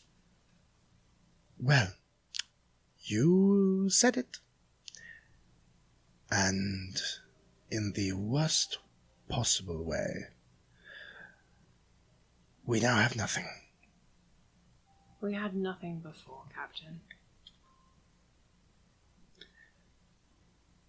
And so that with that, they will begin into another series of different Hell Knights will come forward, bringing different things that, they're this issue, an issue with that commander who did this thing. And I can't sit there and listen to this absolute ridiculous mockery of life, and I get up and leave. As you begin to leave, though, you do hear a voice from the front that you do recognize. Members of the council, I have a complaint against an armiger here of the order. One you have already seen tonight who has shown themselves to not have our best interests at heart. I was assaulted by this very armiger on Doriana just the other day, and I demand recompense. Is that frickin' Leto? It is Leto. He's up in the front. And he stands there, tells a bit of a story of what occurred, how you assaulted him completely unwarranted. However, as he's telling this, suddenly a hand raises from the front, from the council. You notice it is Aristotle the Listener. Raises his hand. Members of the council, this is a waste of our time.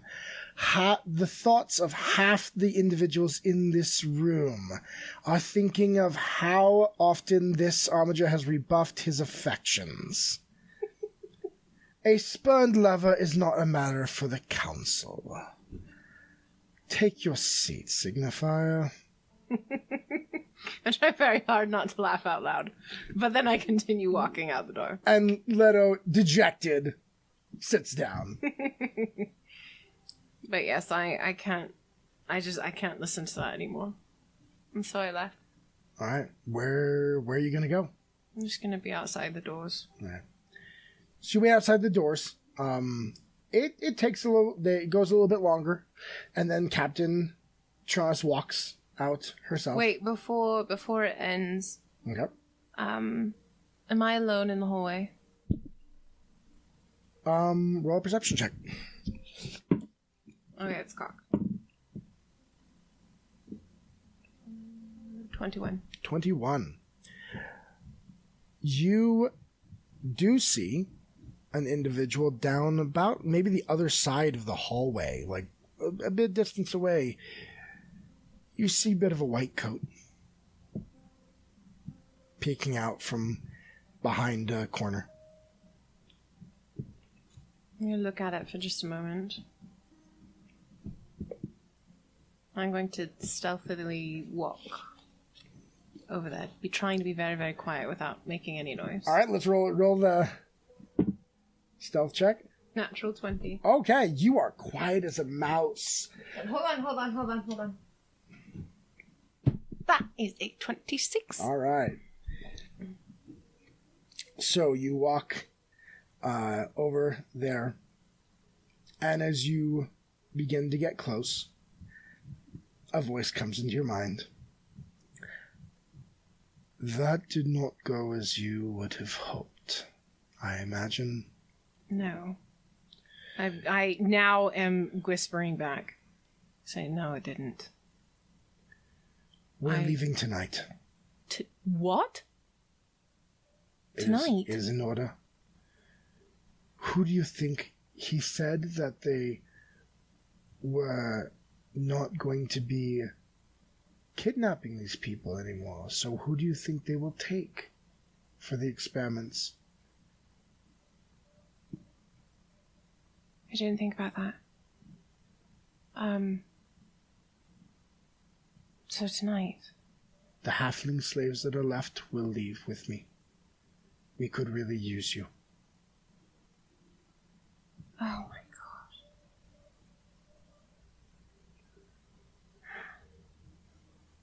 How? How are you getting out? There is a fissure in the lowest level of the citadel. It was made by a group of Ankrav. Roll. Let's see if you know what those are. Natural 1! You have no clue what those are. Like I went from a 20 to a 1. So a group of Ankrav made it. And it leads into the old magma tunnels that go all the way through the mountain. Wait, what's an Uncraft? They are huge burrowing insects. Oh, are they still there? We aren't sure. That's why we could use you. That's why you want me, okay. We've tried to smuggle 3 groups through. The first 2 made it without any problem, but the last one was never heard from. We worry that there are dangers therein. That's why, one of the reasons why, when they made contact with you and Magdalene thought that you might be amenable to our cause, we wanted to make contact, because we could really use a fighter. But won't they come after you? Won't they come after all of you? They won't know how we left. All of the records of the slaves have been changed. They are no longer show as being owned. They don't know their names anymore. That's why I needed into Brutus's office. Bloody hell. We can be through the mountain and into Revenel before they can find us. Do the tunnels come out on the other side of the mountain in Revenel? Right on the border. And you are absolutely, positively sure there's no way for them to track you down there? Absolutely, positively. We have not, of the 2 that made it through, They are safe in being cared for. How large of a group are we talking here? You, me, and 3 halflings. So only 3. I've gotten every other one out. Okay. Look, this. Oh, God. When are you leaving? Midnight tonight. When the most people will be sleeping.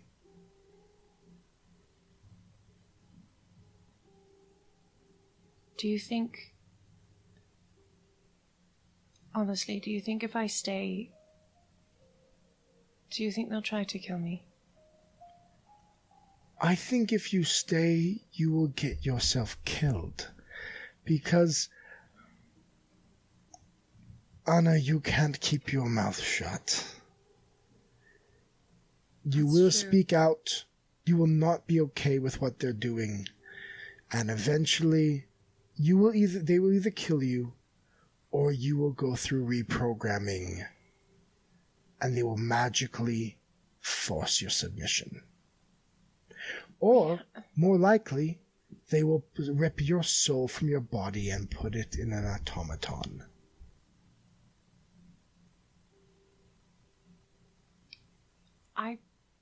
I can't leave the crystals. Anna, you can't win this one now. We have to destroy the crystals and set the people free. They have to be able to go back to Pharasma and do what they're supposed to do at the beginning. Anna, I'm leaving tonight. Would you help me with that? They will be watching that science division. And even if you leave, they will have more. They will do more. You saw him. This is not something he can't reproduce over and over.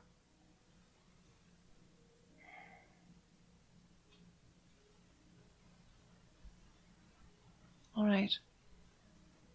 Live to fight another day.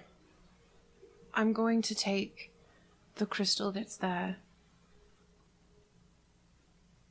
We have the one. So I'm going to take the crystal. Where is it? But Brutus has it. Well, Captain Trionis. I will meet you, but I have to take care of that first. I will be leaving. If you are there, meet me on the 4th floor in the medical infirmary at midnight. If you're not there, we will leave without you. All right. Okay, I will meet you. I promise. As you say this, you hear people start leaving the council chamber as quickly walks past you towards the council room, which you did see his master in there. Yeah, I'm assuming. And Captain Trionis walks out, looks around, sees you down at the end, and walks down towards you. All right. I approach her and just kind of begin walking walking with her, whichever direction she's going. Right. And we're going to pause for just 1 second. Pausing. We have a child. We have a child that's out of bed. Oh my goodness gracious. I hope you guys are enjoying this, for all of you that are still here. Woke up so fast. Okay. The joys of having the children. joys of parenthood. So Captain Trionis walks over to you. And I'm walking with her, whichever direction she's going. Well, I did not expect that. I knew we were screwed before we even began. But that plan, the plan is please, epic. Do not tell me that you are taken by this thing. What do you mean taken, Anna?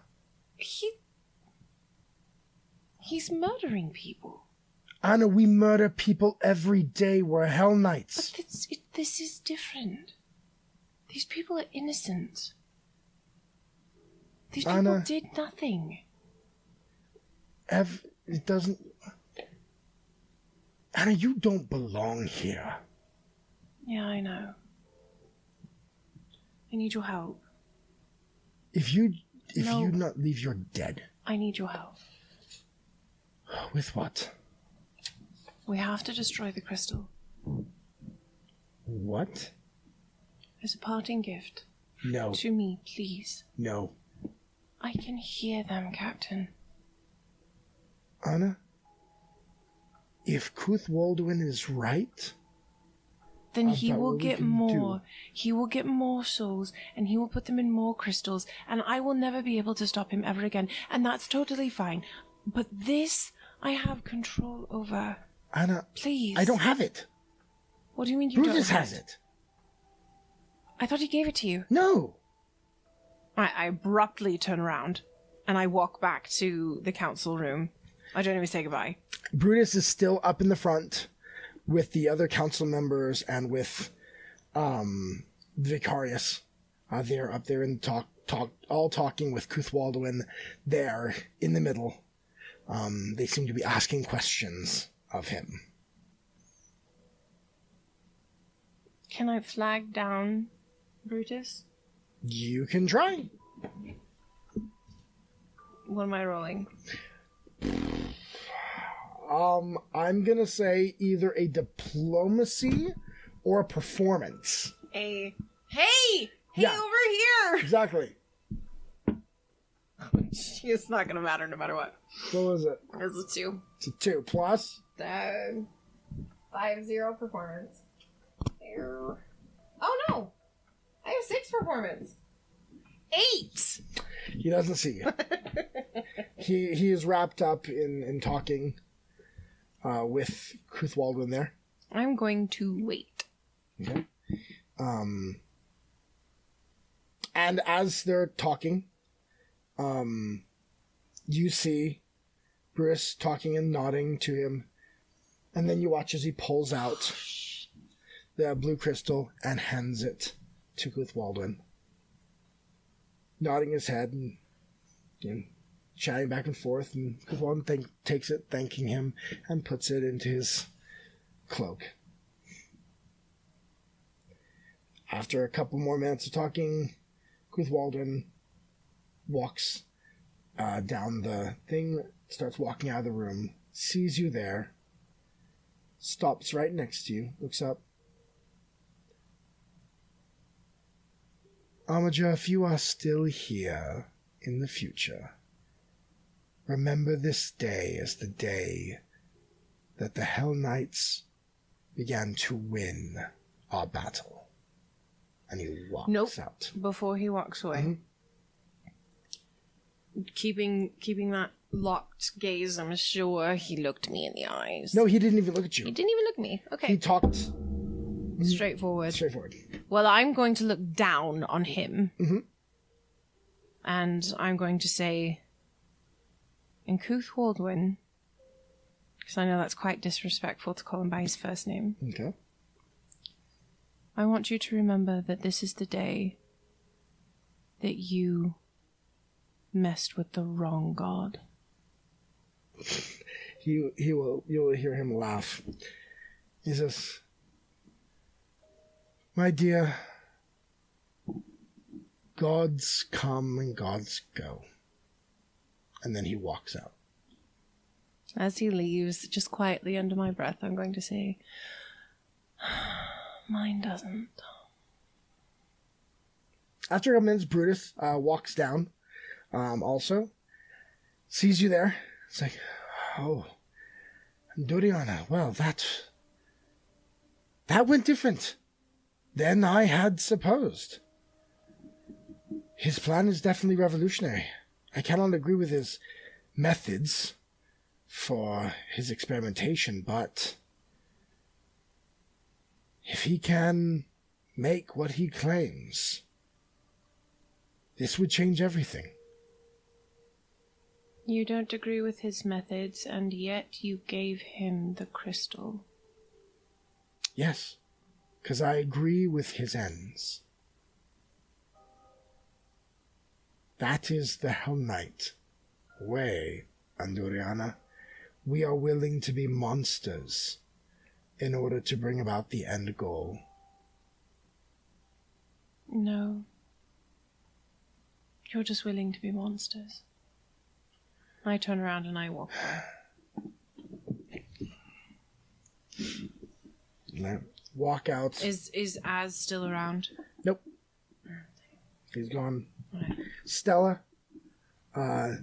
does come over. She's like, hey, so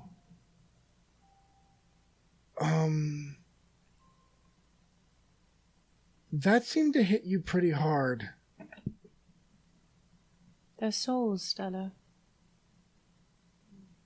Yes. Everything that's in those crystals, everything that's going to power his war machine, they are human beings, and he ripped their souls away from them. Oh, they're not all human beings. I mean, you saw what he ripped. He used the soul of a demon, too. I cannot look away from the fact that he ripped the souls out of children. That is a little hard. That is a little hard, but I mean, end the blood wars? Nothing will end the blood wars. He's using it as a carrot. He's using it as a way to manipulate everyone to get exactly what he wants. And what is it you think he wants? Power. That's all he wants. That's all he's ever wanted. Look, we're not going to agree on this. It's fine. I'm just going to go back to the barracks. Okay. All right. Go right ahead. I leave. I immediately, as soon as I'm out of shot, I go to Tiber. Okay. Tiber's in his quartermaster's office as usual. He's never not in there. Nope. No. I heard that the order preventing you from gear and all has been rescinded. Good. Fantastic. So, but you got a sword, so you don't need one from me. I need light armor and something I can move in quickly, if that would be all right. Possibly also You want some of your armature armor? do we have something a little heavier than that I can still move in, like maybe scale mail or something?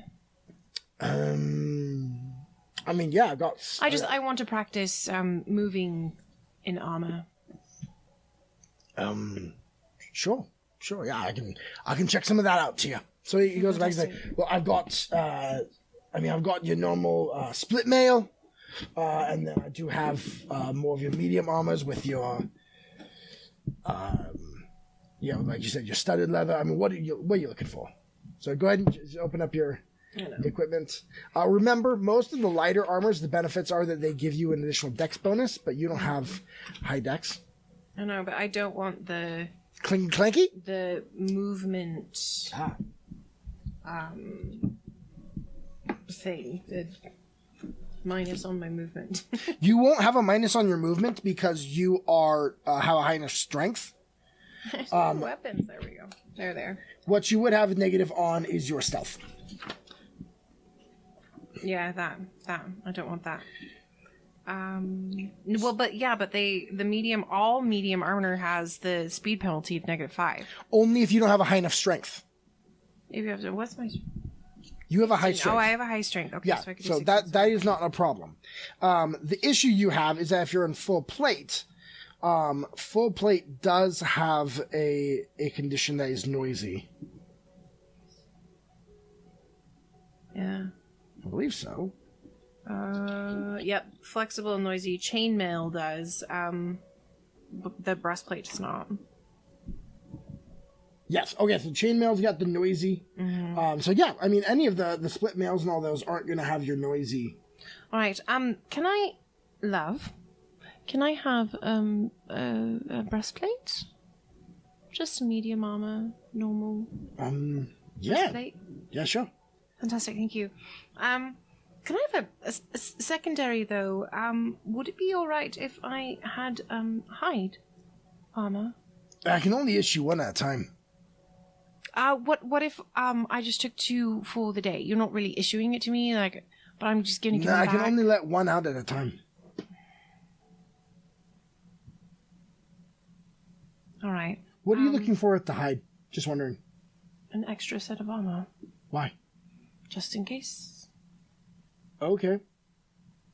Yeah, no, he's not gonna All right. check out additional armor. All right. So just the breastplate, and could I want to practice with doing movement with my beautiful sword here, but also with a secondary weapon, pulling it quickly, like a longer knife, like something between a dagger and a machete.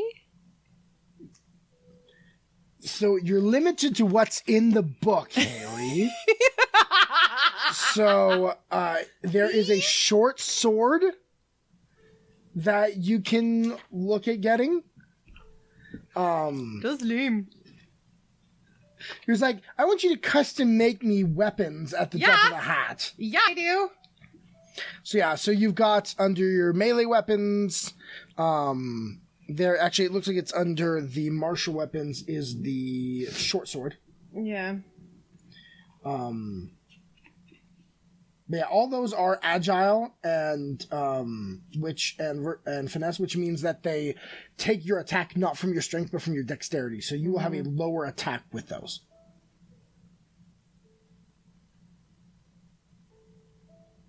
It's not necessarily for me. Okay. Just telling the GM that. Yep. Let's just do a short sword then. All right, yeah. Especially since the other one I didn't check out to you, so I'm only checking out one weapon to you. So No, that's true. There's a short sword for you. And You don't happen to have any other animal statues, do you? You've got my only one. Oh, you only had one? Yeah. All right, fine. No Bruce the Second for us. Yeah. Generally, if the signifiers need something here, they just summon it. That's true. That's true. All right. Well, thank you. Thank you, Tiber. And Tiber. Yes, Anna. Thank you. You were a little slice of home. And Well, I'm glad. it's nice to get to know you while I've been here. Yep. Should I expect that back at the end of the day? Tomorrow morning, I'll probably be working in it. Got a late shift? Yes. Okay. Yes. All right. Why are you up so early then? I went to the council meeting. Just you know. Heard it was a doozy. That's a word for it. All right. Well, make sure you bring back tomorrow. All right, I will. Tomorrow morning, bright and early. Sounds great. Thank you, Tiber. All right. And I turn around and I walk out with my plate With your and plate. my new sword. Yep. So Don't that I gives have a you the sword? breastplate gives you a +4. Yes, I know. Short sword and a breastplate. Okay. All right. So it is. I am going to hold on. No, before we are done. For No, tonight. I was just gonna say it's about in your time. You're maybe looking 11 o'clock in the morning. It's not quite noon yet. Just We've before got until lunch. midnight. All right, I'm going to head into the mess really quickly. Is Mama Moss there? Yeah. Mom Massa's definitely there. Making up different things. She's got some cider there for drink. Hello and good afternoon, Mama Moss. Hello. How are you today? I'm good. What can I do for you? Do you happen to have any of your amazing pie on the menu today? Oh, I don't, my dear. No, don't have my pie. Got lots of breads. Got some potatoes. I've got some sausages, of course. Some chickens. Oh. Do you have any pastries at all? Let me see here. She rummages through. I got a little sweet bread. That would be nice. That would be perfect. Thank you. All right. Can I have an extra helping? Well, sure you can. There you go. Thank you, dear. So they made these little loaves, and she gives you 2 of them. Thank you very much. And I just want to let you know I love your cooking, darling. Oh, thank you, sweetie. Bless your heart. And I take the bread and I take a mug of cider. Mm-hmm. And is this special cider? I ask her. Yeah, it's got a little bit of a zing to it. A little kick. All right, thank you. And I go, I drink the cider pretty quickly and put the cup down and have the bread and kind of wrap it in just like a cloth and take it with me. And go put it in the knapsack that I have that's in my barracks. All right. So you get that, you put it in, trying to hide it, I'm guessing? Mm-hmm. All right. And then I want to go find a quiet place to do some meditation and prayer and just kind of try to connect with Pharasma for a moment. Because apparently I'm screwed, so... So you go find one of the empty study rooms, smaller ones, they're private. Is there a way for me to lock the door so I'm not interrupted by someone like Ledo looking for retribution? So then I go in and I shut the door and I lock it. And I sit down and I've dropped off the plate and the sword and like all of my things I've dropped back at the barracks. But I get down and just kind of sit on the floor because I feel like I should probably supplicate in some way. All right. I don't really know what I'm doing. Just quiet my mind for a second and say, I don't know how to do this. I've done something either absolutely stupid or brilliant. But either way, I think I'm going to get myself killed. I didn't stop them, like you asked, and I'm sorry. I can't stop them. And I don't know how to fix it. But I may be able to save the 3 that would be killed. So I'm going to do that. And I hope I can have your blessing. And I'm sorry. As you say this, you feel the desire to pull out your sword. Okay, so I pull out my sword. And you hold it in front of you. And as you do, you watch as suddenly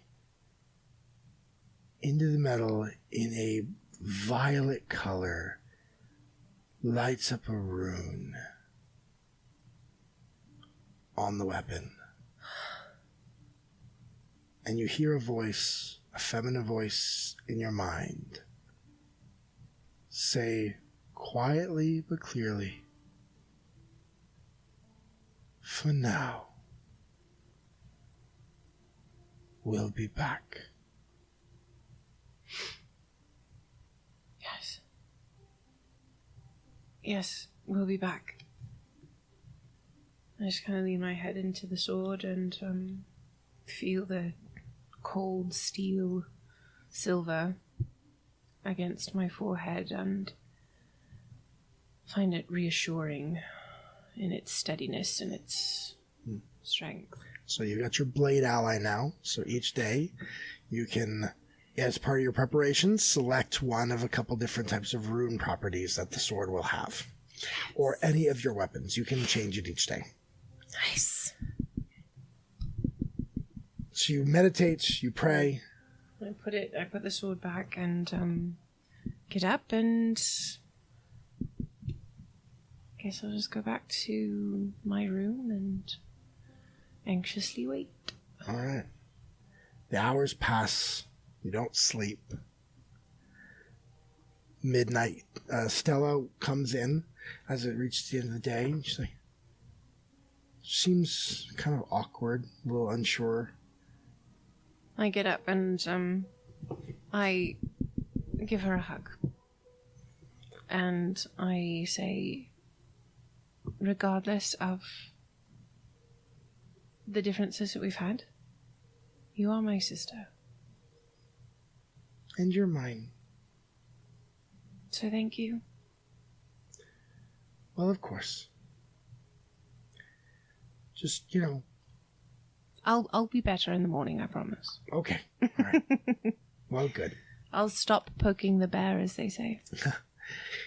Yes, I've lived out in the wild. Poking bears, not a good idea. Give her a little shove. And I'm like, all right, well, we better get to bed. All right. So she gets ready. Morning will come bed. soon. And I've in this time where I've kind of been alone throughout the day, when there's not been anybody in the barracks, I've been packing everything that is mine. So I've got my little silver dagger, and the breastplate is there, and Little silver dagger? The little dagger that I do the reckonings with. Oh, it's just the regular dagger. It's not silver. Okay, a little dagger. And like all of my personal, like I kind of like my blanket. I've kind of like your wrapped couple up of in there. your couple of belongings that you have. Yeah, there's like very little. There's like the dagger and Brutus and your weapons and my weapons, and I'm totally kaifing the blanket. There we go. And I put it all in my my knapsack. As you wait, laying there awake in bed, listening to the snores of people around you, midnight hour comes. Time to get up. What are you gonna do? So I get up and I go stealthily to the medic. Roll a stealth check for me. Come on, baby.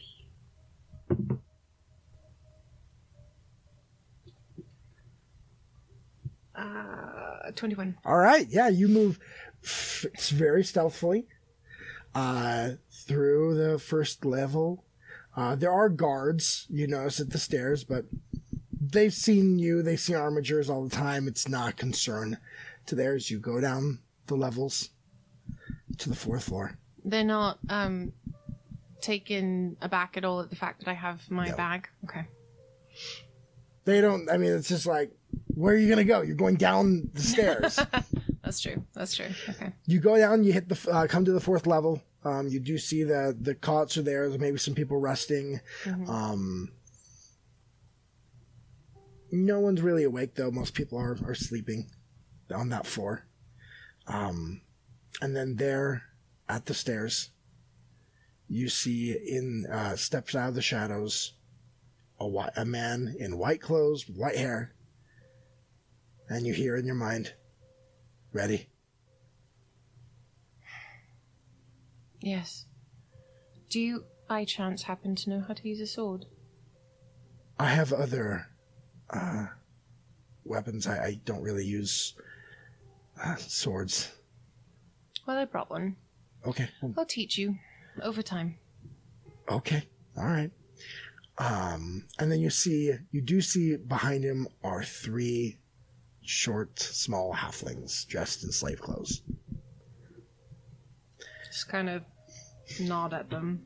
They each nod at you as they're kind of a little confused by it, but as told them what would be happening. Mm-hmm. And then you start to head down the stairs. You go down the 5th level. You go down the 6th level. And then as you come to going down the 7th level, you go down the stairs to this familiar, been here once, to the science division. I thought the science division was on the 6th level. 7th. Okay. Come down to the science division. And as you come down, roll a d20. Give me a perception check. 21. Right. You notice very quickly that the desk is there, but that creature that you expected is not sitting there. And instead, next to the desk, you see a tall, humanoid in shape, mechanical machine, 2 legs, 2 arms, standing next to the desk. Is it by the stairwell where we're going? No, it's standing by the doors. So could we just, keep going? Yep. Just keep going. All right, so as you start walking by, once you get down all the way up the stairs and begin to pass it, suddenly a blue light begins to glow inside. And no one passes. And it pulls its weapon and begins to approach you. And we'll pick up there next time. Oh my gosh. As you start combat. Oh. With a clockwork soldier. Fine. Okay, I wasn't sure. Just run past it. Nope, it's not letting you past. Stupid. And that's where we'll pick up next time. We'll start with you fighting this. This is what Cuthwaldwin is making. Beforehand, you fought some little things, some small things. So is this big. Way bigger? This is bigger. It probably stands over your head. So are the properties one soul to one monster? You don't know. So it's way taller than me. Quite a bit. It's not huge. She's 5'9". Yeah. So what, 6'3"? I'd say maybe 7 foot. Okay. And it's got a big large blade. metal. Yep. Okay. Stupid freaking.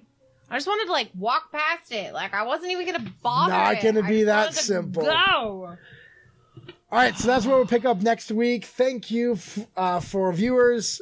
Yes. Be sure to donate again. Yes, the Utah Parent Center. Our stretch goal is $100. It goes to a really awesome cause. And also, we have started a new show, which we didn't talk about all at the beginning.